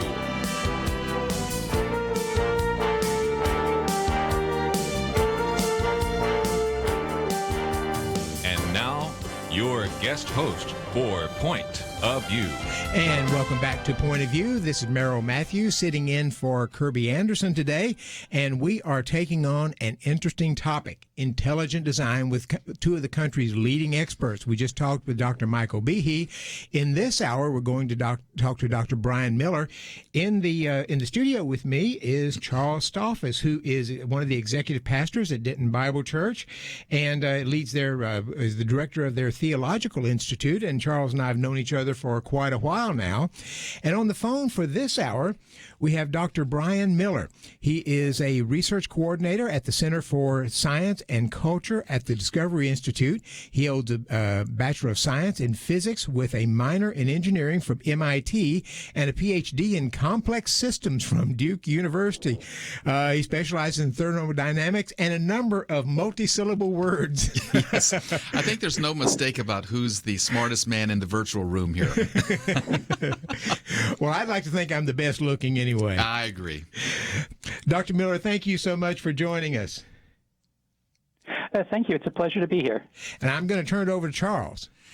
Well, Dr. Miller, in the last hour, we were fortunate to be able to speak with Dr. Michael Behe on irreducible complexity and some of just the extraordinary evidence of design in the inner workings of a simple cell. And we started with a basic definition of intelligent design, that certain features of the natural world are best explained by some kind of a designing intelligence. And interestingly enough, Dr. Behe kind of gave us a little bit of a history of his coming to intelligent design, and he started out with a book by Michael Denton, Evolution, a Theory in Crisis, where here an agnostic was highlighting some of the extraordinary evidence against the naturalistic origin of life, and another book, Darwin on Trial by Philip Johnson, in which that law professor laid out in a very, very persuasive, almost logical manner the argument for intelligent design. Could you tell us a little bit about your path to this subject of intelligent design? Yeah, I'd be happy to. For me, I was raised in the church, but I went to MIT undergraduate, and while I was there, I really felt my faith was challenged for a lot of different reasons. And one of the reasons was I read Richard Dawkins' book, The Blind Watchmaker. Mm-hmm. And he argued that you may think you see the evidence of design in nature, but it's all an illusion, that everything is simply the product of the blind forces of nature. So I became pretty convinced that God did not exist. I became pretty convinced that all that existed was matter and energy. And that was a little discouraging. So I decided to start doing research to see if that claim was true. And the first book I came across was Michael Denton's Evolution, a Theory in Crisis. And you'll hear that book is the instigator for a lot of people. And then later on, I read Philip Johnson's book, Darwin on Trial. Then I read Michael Behe's book and several others. And through that information and many others, I became convinced that there is, in fact, evidence of design in nature. It's overwhelming, and that brought me back to faith, actually. Mm-hmm. And do you feel like that is a growing notion among students who are studying in sciences, or is this just are there some closet intelligent design people out there who are just reluctant to say something about it? Yes. In fact, what even most of the people we work with that are very supportive of our work, we have to tell them that if you admit that you believe that life looks designed, then you could lose your job. And there's many people that have lost their jobs or did not receive promotions or even had their PhDs blocked because of that reason. But when you start talking to people behind the scenes and no one else is watching, a lot of people admit that they find the evidence compelling. Let me give you one anecdotal example. One of the people that we're working with, he went to Harvard for a postdoc in a biological discipline. And a postdoc is what you do after you receive a PhD. And he talked to several other postdocs, and he said about a quarter of the people at Harvard who were at that level were sympathetic or fully embraced the idea of intelligent design. Yet not one of them would admit it publicly because it could have destroyed their careers. Mm. And by intelligent design, we discussed this a little bit with Dr. Behe. It doesn't necessarily mean a God of the Bible or something of that nature. You could see something, a different type of power or force or something there. Discuss intelligent design's relation to religion. Sure. So when you look at nature, you can ask the question, does what we see in nature look like it's simply the product of blind, undirected processes, like evolution? Or do you see clear evidence that an intelligent agent acted in the world to shape various artifacts? The example Mike used was the bacterial flagellum. So that doesn't necessarily point to a specific religious belief. So that would be something that would be embraced by Christians, Muslims, people that are Jewish, people that are, let's say, Neoplatonists, and different people like that. However, what you see is both clear evidence of design in biology, but you also see clear evidence of design in the study of our universe. The laws of nature seem to have been designed with life in mind. Our planet looks like it was designed for the purpose of housing intelligent life, people like humans. So what happens is while the evidence of design simply points to design, and that could mean a lot of different things. It could mean like an alien to Richard Dawkins in terms of the first cell. Mm-hmm. But when you combine all the evidence from our universe, the evidence from biology, you get the picture of a creator that is outside of time and space, it's transcendent, and a creator that acted in the world to create life in humans. So that doesn't lead you all the way, let's say, to Christianity, but it gets you pretty close. That's the way I've seen it. Mm. Yeah, Dr. Miller, since you are the research coordinator for the Center of Science and Culture at Discovery Institute, we're going to take advantage of your broad expertise in a wide variety of the areas entailed in the intelligent design argument. One of them is some of the contributions of Bill Dembski, a mathematical guy with a great expertise in mathematics, and his contribution to this whole argument for design. As I understand it, he kind of provided some kind of a mathematically rigorous model for drawing the inference to design, something called the explanatory filter. Could you help our listeners out with that? Sure. So Bill Dembski, he did a major project of analyzing how do you detect design generically. Because if you talk to, let's say, an archaeologist, a person that works for SETI who's looking for signals from space that may be alien, talk to people in forensics, they have certain approaches to looking if something's designed or not. What he did is he asked the question, what is the most fundamental way that you detect design? And he came up with what's called the explanatory filter. And it has three separate questions. The first question is, can something be explained by a natural process? So, for instance, there are these geodes that have very geometric patterns, and some actually look like crosses.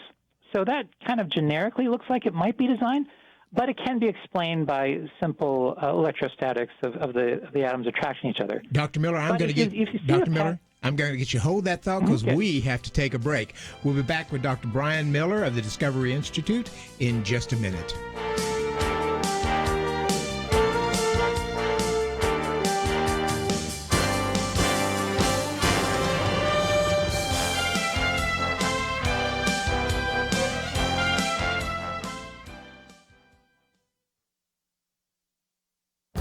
This is Viewpoints with Kirby Anderson.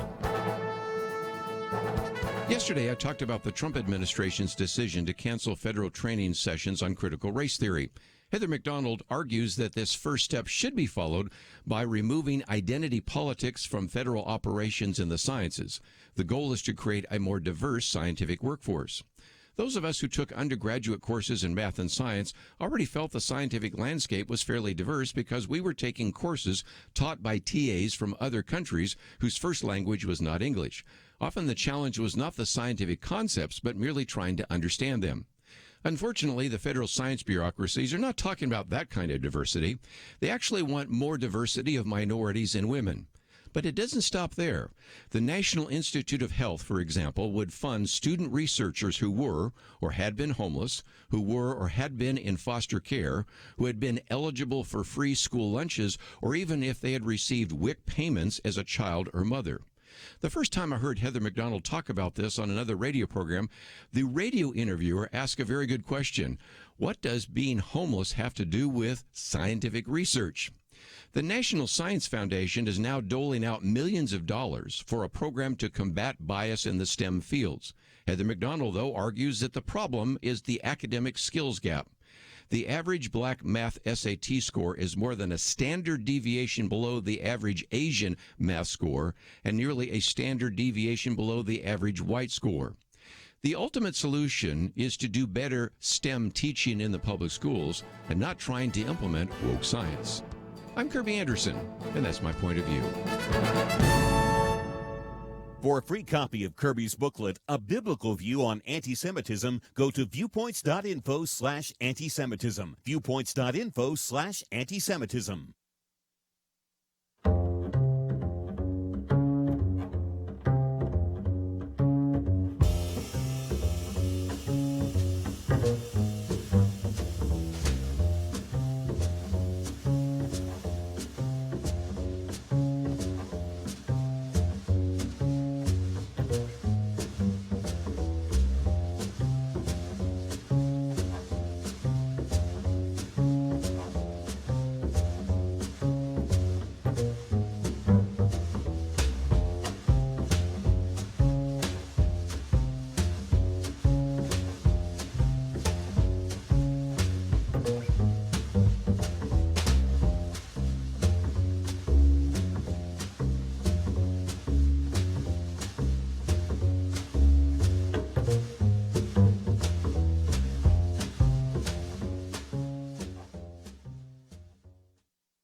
You're listening to Point of View, your listener-supported source for truth. And welcome back. Merrill Matthews sitting in for Kirby Anderson today. And we're talking about intelligent design for the last hour and this hour. In the last hour, we had Dr. Michael Behe. In this hour, we've got Dr. Brian Miller, both of the Discovery Institute. And in studio, we have Charles Stolfus, one of the executive pastors at Denton Bible Church. If you'd like to ask a question or talk to Dr. Miller, the number is 1-800-351-1212, 1-800-351-1212. Charles. Dr. Miller, you've already mentioned Michael Denton's really seminal book, Evolution, a Theory in Crisis, which, as I understand it, he was an agnostic when he wrote it. As I recall the argument, he basically was a believer in punctuated equilibrium, that there were nonetheless glaring omissions in the argument for a naturalistic explanation for the origin of life. And then you mentioned also Darwin on Trial by Philip Johnson. He's, I know, considered by many to be just an exceptionally influential individual who recently passed away. Could you talk about his contribution to the ID project, Darwin on Trial? Oh, sure. So Philip Johnson, he was a law professor at Berkeley, and he wrote a book that basically critiqued the logic of evolutionary theory, because what he recognized was that after reading Richard Dawkins' book, The Blind Watchmaker, and reading a lot of other evolutionary literature, he realized that it entirely relies on circular reasoning. So what evolutionists do is they basically assume everything is the product of the blind forces of nature, some evolutionary process. So then when they see, let's say, the similarities in two different creatures, like the flipper of a dolphin and the hand of a human, they say, aha, those similarities are because they have a common ancestor which evolved over time. But then you ask, what's the evidence that evolution's true? They'll say, oh, well, because you have these similarities, which must have come from a common ancestor. The fact that that common ancestor evolved into those creatures shows the creative power of evolution. So all the arguments assume evolution's true. So he basically deconstructed all of the circular reasoning, and he pointed out basically how there is no real evidence to support the theory. I mean, there's lots of evidence for small-scale evolution, like microevolution, like bacterial resistance. But if you look at mutations, there's not been one mutation observed which can drive a large change. If you look at the fossil record, where the fossil record is most complete, species appear suddenly and don't change. If you look at evolutionary scenarios, there are no evolutionary scenarios that actually seem to make sense when you look at them in detail. So he was able to point out all these facts. And tell us, since you're both from the Discovery Institute, talk a little bit about what the Discovery Institute does.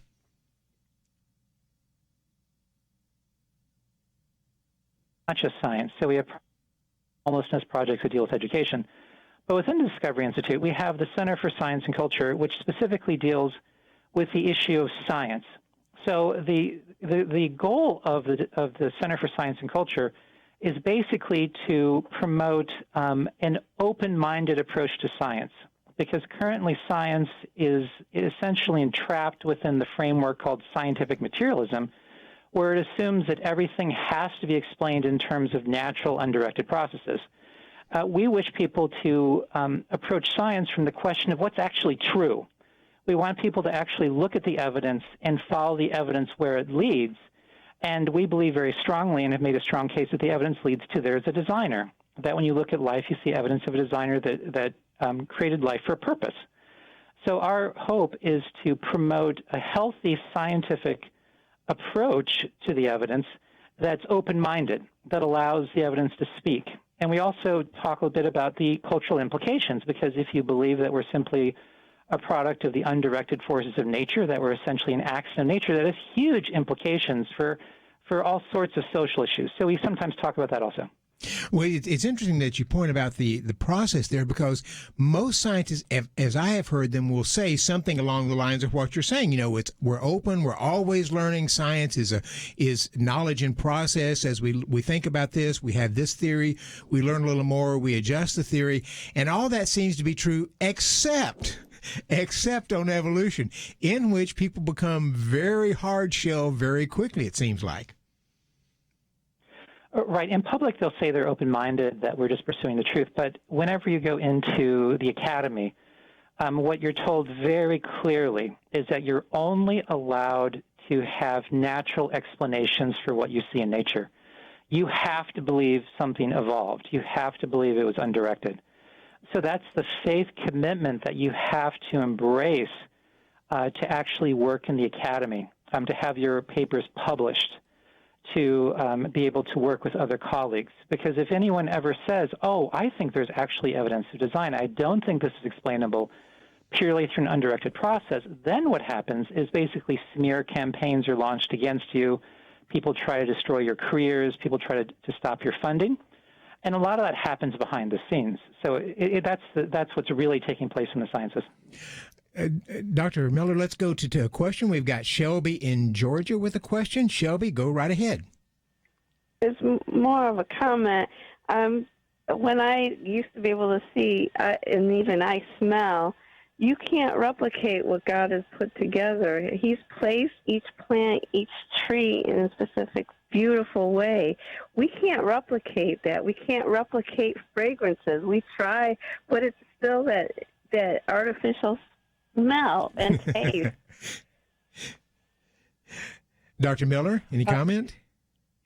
Yeah, that's a very, very insightful observation, because what you've hit upon, and what many biologists have hit upon, is that when you look at living systems, they demonstrate levels of engineering and ingenuity and precision that's way beyond our capabilities. So what's taking place is there's fields like biomimetics where engineers are looking at biology to help learn from biology to do better engineering. And the more we study biology, the more we recognize that it shows the same patterns of engineering that humans use, but at a much, much higher level that we can't replicate because our technology isn't at that place. So that's a very insightful observation.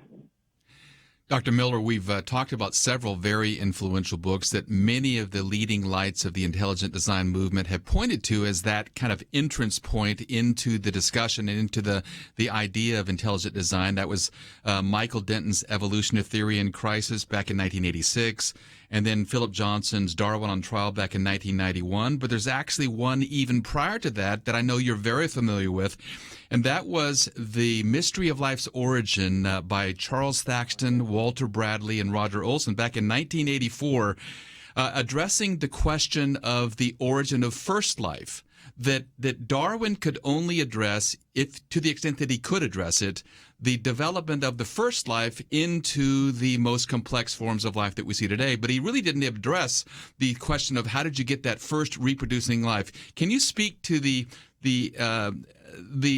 importance of that question there, the origin of first life? Yes. So the issue of the origin of life is really, in many ways, ground zero of the design debate, if you exclude the issue of the universe. So the idea of evolution is that you've got living creatures, and there's certain variety in those in that species. You have larger dogs, smaller dogs, and then some will outcompete others. But that evolution can't explain how the first life began. It only can explain what happens once you have something that self-replicates, that reproduces itself and mutates. So the big question is, how did the first cell get there? And as it turns out, it's a physical impossibility for simple chemicals that could be on the Earth to form a cell, because that violates every known law of physics. So what happens is all natural processes either become more disordered, it's harder to keep a room neat than messy, or they go to lower energy. So you have water that runs downhill, not uphill.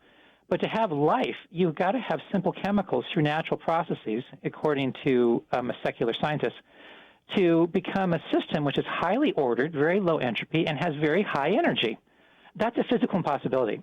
So the origin of life represents an enigma that can never be solved. Plus, when you look at the origin of life, what you find is that there's minimal capacities that something needs to have before it can reproduce.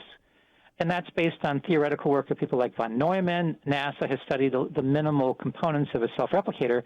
And to have the first cell, you have to have energy production, information processing, error correction, automated manufacturing and assembly, and the list goes on and on.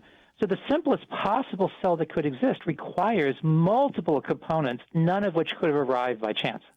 My guest this hour is Dr. Brian Miller. He's research coordinator at the Center for Sciences and Culture at the Discovery Institute.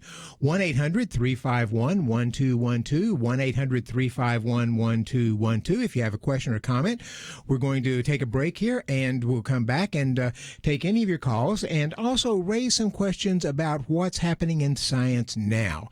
So 1-800-351-1212 if you'd like to talk to Dr. Brian Miller, and we're on Point of View. We'll be back in just a minute.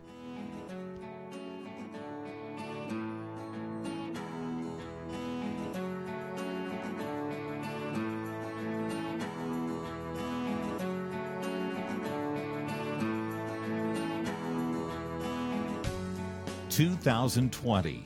It's been a pretty eventful year. We've experienced international tensions over the coronavirus and lockdowns, economic uncertainties, cities overrun by protests, rioting, and looters, and coming soon, a presidential election. Question: where will you get real news, credible opinion, clear biblical thinking on the things that matter most? Answer: Point of View Radio with Kirby Anderson and the team. You can make sure their voices continue speaking loud and clear by taking a moment right now and joining the Truth Team. It is easy, but you do have to visit our website or make a quick call. Go to pointofview.net/team or call 800-347-5151. You have the power to make a difference. Joining the Truth Team can help ensure that millions of people will get a different opinion from the major purveyors of fake news. We don't get big advertising dollars like the networks or tax money like PBS. We depend on you. Pointofview.net/team and 800-347-5151. Point of View will continue after this.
You are listening to Point of View.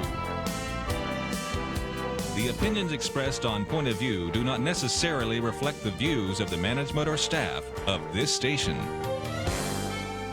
And now, here again, your guest host for Point of View. And welcome back. I'm Merrill Matthews, sitting in for Kirby Anderson today. And in studio with me is Charles Stolfus of the Denton Bible Church. And on the line, Dr. Brian Miller of the Discovery Institute. And he runs their Center for Science and Culture. Center for Science and Culture. I got it out, Dr. Miller. Charles. Dr. Miller, before the break, we were talking about the mystery of life's origin that addressed the spontaneous arisal of life, whether or not it's conceivable, from inorganic chemicals to the first reproducing life. And many people would point to the fact, they say, that despite how improbable it might seem, it happened. And as support for that, they talk about some experiments that were done back in the 1950s by Stanley Miller and Harold Urey from the University of Chicago that alleged to, by some, to have created the building blocks of life in the laboratory. Could you speak to that? Sure. In fact, that was sort of the high point of origin of life research. And what happened is Miller and Urey, they took hydrogen gas, ammonia, and nitrogen, and they shocked it. They sent an electric discharge through it, and they produced some of the most basic building blocks of life. That would be like some amino acids, something that could become, let's say, part of a fatty acid. And what they said is this helps show that natural processes can produce life because you can produce the building blocks. The problem was the gases that they used and the proportions of those gases were not realistic. When the experiment was redone with more realistic gases that would have been on the Earth, they got much less impressive results, just a few amino acids, and that was about it. And the problem is that even with the original experiments, and all origin of life experiments, what happens is the ones that produce some of the building blocks of life also produce many, many, many other molecules. And what happens is those other molecules will react with the building blocks of life that basically shuts down any progress towards moving forward towards an actual cell. So what happens is pretty much all of origin of life research over the last 65 years or so has come to a very simple conclusion. When you look at what nature normally does, it will break apart biological molecules into simpler molecules. What it will never do is move something towards life. So that's the big challenge. Let's go to John in Texas. John, you're on the air. Appreciate it. 2 or 3 years ago, late night radio, I heard a story of a couple of research scientists in England. One was a native Englishman and one was an Indian Hindu that taught, I'm assuming, at Oxford. But they both did probability studies of life in the universe, and they both came up with the conclusion that the universe would have to be twice as old as it is for even the simplest one-cell critter to come into existence. And just wanted to see if you were aware of that and what happened to those two folks. It's a very good point, John, because in order to get to this, to where they wanted it to, you've got to have a long time and a lot of probability, I guess. So the most famous calculation for how hard it would be to get life was done by Fred Hoyle, who is an astrophysicist. And what he did is he said, well, if you look at the simplest possible cell, that's going to need about, 2,000 proteins. And what's the likelihood of, let's say, a string of amino acids forming a functional protein? Now, proteins are the building blocks of life. They're kind of the brick and mortar of your cells. And they're composed of molecules called amino acids. And there's 20 amino acids in the same way as there's 26 letters in our English alphabet. So if you want to have a word or a sentence, you've got to put letters in the right order or else you get gibberish. In the same way, to get a protein, you've got to have these amino acids in the right order for it to work well. He said the chance of a random set of amino acids forming a functional protein is like 1 in 10 to the 20. He said you need about 2,000 proteins. So that would be like 1 in 10 to the 40,000. Now, that calculation is actually way overly optimistic for life, because if you look at the research of people like Doug Axe, he's looked at how hard is it for you to get even a protein, one of the building blocks of life, and you couldn't even get one protein if our entire solar system was filled with prebiotic soup. So the probability issue is just overwhelming. And when you start looking at what does it take to get a cell, then there's no way it's going to happen by chance. So physicists and chemists and origin of life researchers know that life did not happen by chance. So what they argue is that there's natural processes that help to basically cheat, to drive things towards life to beat the odds. The problem is all natural processes move in the direction which is the exact opposite of life. So not only is it so improbable, but even if you had, let's say, 99.99% of a cell, but it wasn't quite there where it could sustain itself, it would quickly break back down into simple chemicals. 1-800-351-1212 if you'd like to talk to Dr. Brian Miller. Charles? Dr. Miller, I think we want to return to the subject of thermodynamics, which I think you're very, very knowledgeable about. But first, to mention something about Douglas Axe and his work, Undeniable, How Biology Confirms Our Intuition That Life is Designed. Could you just help our audience out with that very accessible book on the subject that you just addressed? Yes. What happens is Doug Axe wrote a brilliant book, and what he argued is that basically humans are designed by God to detect design. We can do it because we were designed to be able to detect it quite easily. And you know something is designed if you see a highly improbable arrangement of parts that achieves a functional goal. And he uses the example that if you have someone that creates a beautiful origami bird, and someone gave you that origami bird, so you have this piece of paper folded up beautifully to create this bird or some other animal, you would know that wasn't from someone randomly crumpling up a piece of paper and throwing it in the trash, because it's highly improbable, and it also shows you purpose, and it also has different parts that work together.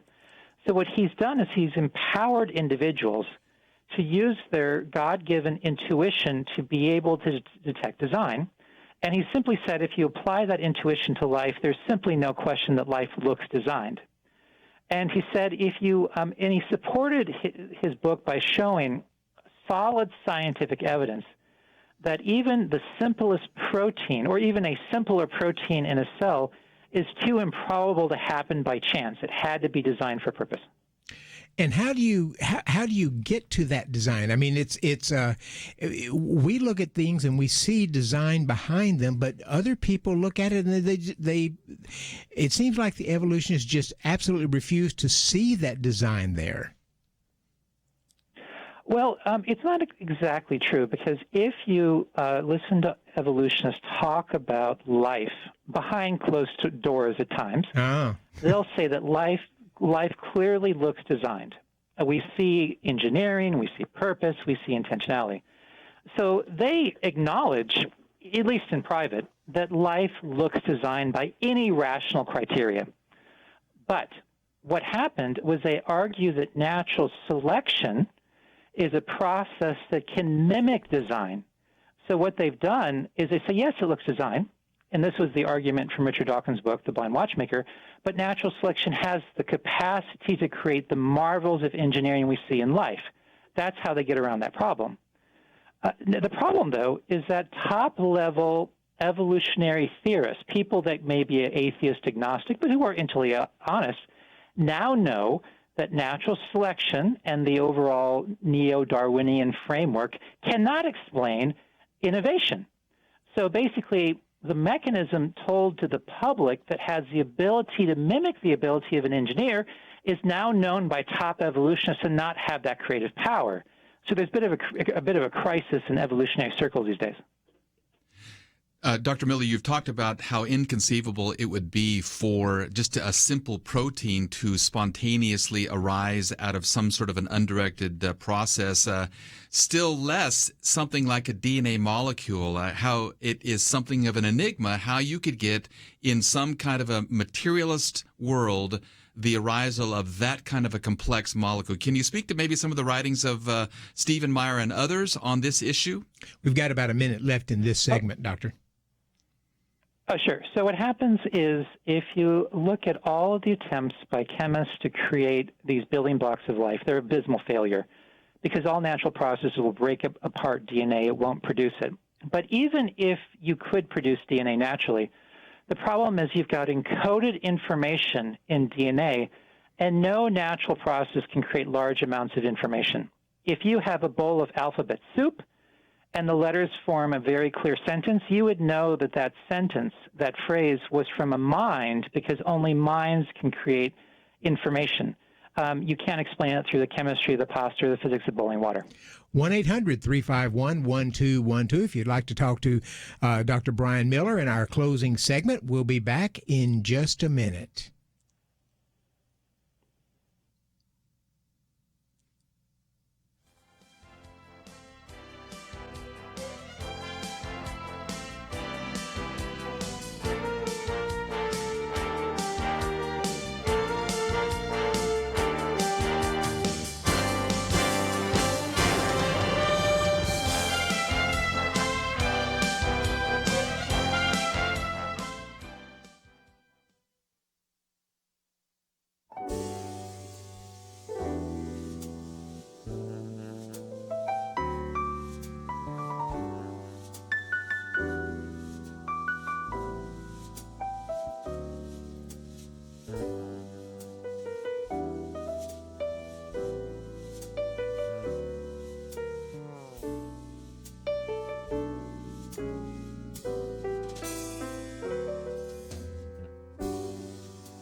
Now, back to Point of View, your listener-supported source for truth. Welcome back to Point of View in our closing segment with Dr. Brian Miller. If you want to find out more about Dr. Miller or the Discovery Institute, you can go to pointofview.net. We have information there about him, about the Discovery Institute, and ways to reach out to those organizations. We have a little bit of time left, 1-800-351-1212, if you'd like to give us a call. Charles. Dr. Miller, we've been talking about the impact of the mystery of life's origin, addressing the issue of chemical evolution, the origin of first life. Now, that book has actually been reissued in an expanded form, and in fact, you have written one of the chapters there entitled Thermodynamic Challenges to the Origin of Life. Could you maybe comment on what you're addressing there in chapter 14 of this newly released book? Oh, certainly. And in fact, I've already talked about how all natural processes will lead you away from a cell, not towards it. And I go on to talk about, then how does a cell work? Like, how do cells reproduce? What do they do? How do they beat these thermodynamic forces? Well, in order to maintain any system, any machine, or any structure away from equilibrium at this state of low entropy and high energy, you have to have machinery that will generate energy for you. And you also have to have information to direct that energy in a way that produces the order that you want. Let me use an analogy. Often people will say that, well, you just need energy, and maybe the energy will create the order you need for the first cell. Well, that's kind of like if you go home and your house is a mess, and you want to order the house, you're probably not going to set the furniture on fire, because raw energy isn't going to give you an ordered house. It's going to create a bit of a mess.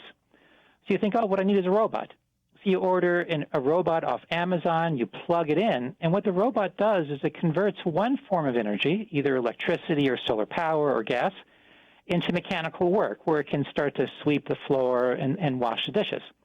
But if you forget to give the robot instructions, the robot will just destroy your house. So you need the information, the instructions for the robot to know how to order the house. The exact same thing is true in cells. Cells can maintain themselves because they have very complex molecular machinery that can use some fuel like sunlight or sugar or phosphate, and it can then convert that fuel into energy for the cell, such as ATP molecules. But cells also have DNA that contains the instructions for how to build the cell and how to operate everything. So it's the information in DNA and in the proteins that direct the energy and the mass in such a way to both maintain the cell's integrity and to reproduce. So I talk about how the origin of life requires, at the moment a cell is created, machinery to process energy and also information. And again, as I mentioned before, you could have 99.9% of a cell, but it's not quite there where it can maintain itself. Then the thermodynamic processes of nature will break that cell back into simple chemicals. So what you're seeing is indisputable evidence of design. You see foresight, coordination, goal direction, information, advanced machinery. So the intelligent design perspective is what wins the day when one looks at the evidence. Dr. Miller, tell us a little bit about the Discovery Institute. When was it founded, by whom, and the goal for it? Oh, I wish I had researched that. I've been working there for just a few years. So it was founded about 25 years ago, and the goal of it had nothing to do with science. People like Bruce Chapman, George Gilder, people like that were the original founders, and John West came on very early. And what their goal was simply to have a more of an open-minded approach to society. They want to say, let's look at things like economics, let's look at things like education, from a broader perspective, to bring in ideas that haven't always been thought about. Bring in the best thinkers. It tends to have more of a conservative perspective, since that viewpoint is not necessarily as well represented in society. So they've addressed a lot of different issues. And then a few decades ago, they started to get into science. They read an essay by Steve Meyer. He went over and met with some of the founders. And then that's when the Center for Science and Culture was birthed, that Steve Meyer oversees. And they're the division of discovery that now is most well known for obvious reasons. And do you how many people do you have there? Do you know roughly? Well, we have a staff of a few dozen that work on various projects, and a lot of those are dedicated to science. So we have some people that are dedicated more towards economics or homelessness or different topics like that. So we're a fairly small organization that just seems to have cast a fairly large shadow. Dr. Miller, we've mentioned a number of the really seminal books on the in the area of intelligent design, and there's a large number of articles that are accessible through the Discovery Institute website. There's also a number of very, very well done DVDs that help individuals get on board with, okay, what is intelligent design arguing? From all of the various issues that we've addressed, from the origin of life through the complexity in a simple cell, through the special tuning of the universe. Can you maybe talk about those DVDs from Illustra Media? Oh yes, we have a lot of wonderful videos that you could get at discovery.org, and some of the classics would be Unlocking the Mystery of Life, which deals with the arguments that Steve Meyer presents in The Signature in Your Cell, looking at the positive evidence for design in biology because of the information. You have talks about irreducible complexity, things like that. Another great video is The Privileged Planet that talks about the design behind our planet and how our planet is designed not just for life but for scientific investigation. There's Darwin's Doubt, which has the same information as Darwin's Dilemma, the book, and it talks about the Cambrian explosion and how that shows evidence of design. We've got a lot of videos on specific topics. Like we've got a wonderful video called Metamorphosis that deals with metamorphosis in insects. It talks about the monarch butterflies and their amazing capacities. We have one on oceans, creatures of the sea, that deals with whales and their design. We've got one on flight that deals with birds. And then there's a host of other videos that deal with other specific topics. Just quickly, Doctor, do you see the public more open to the intelligent design argument than they have been in the past? Well, that's a really interesting question. What you find is there's more openness behind the scenes and less openness in public. Because of the success of Discovery in their first few years and the traction the books like Darwin's Doubt have gotten, there's been coordinated smear campaigns launched against anyone that questions the status quo, anyone that talks about design and nature. So people are scared. They're scared to talk about their beliefs because they don't want to be made fun of. They don't want to potentially lose their job. But behind the scenes, there's a growing openness. Like we have secret meetings where we've got secular scientists who come just curious of what we think, and they're being strongly influenced. So there's a movement underground. There's a lot of people being influenced that we don't even know about. In fact, there's the recent example of David Gortner, who is a Yale professor of computer science, that was reading the books, and he became convinced it was true, and he had such a standing in the academic community that he was able to write about it.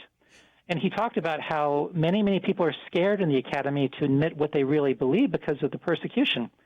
Another great example is Günter Beckley, who is a paleontologist. He studied fossils from Germany. He was, I think, an atheist.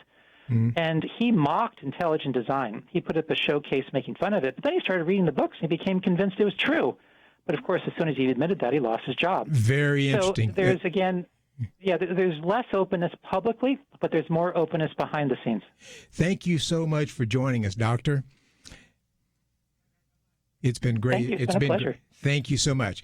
Well, Charles, it's been an interesting couple of hours as we've gone through this with two of the leading experts in the country.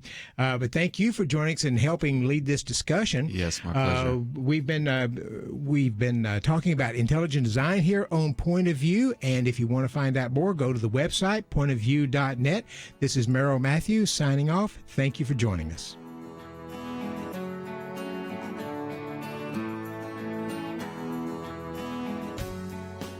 Having civil conversations about important issues seems to be harder and harder. Various media outlets tell people what they should believe, why they should be outraged, and getting people to actually think, well, it can be difficult.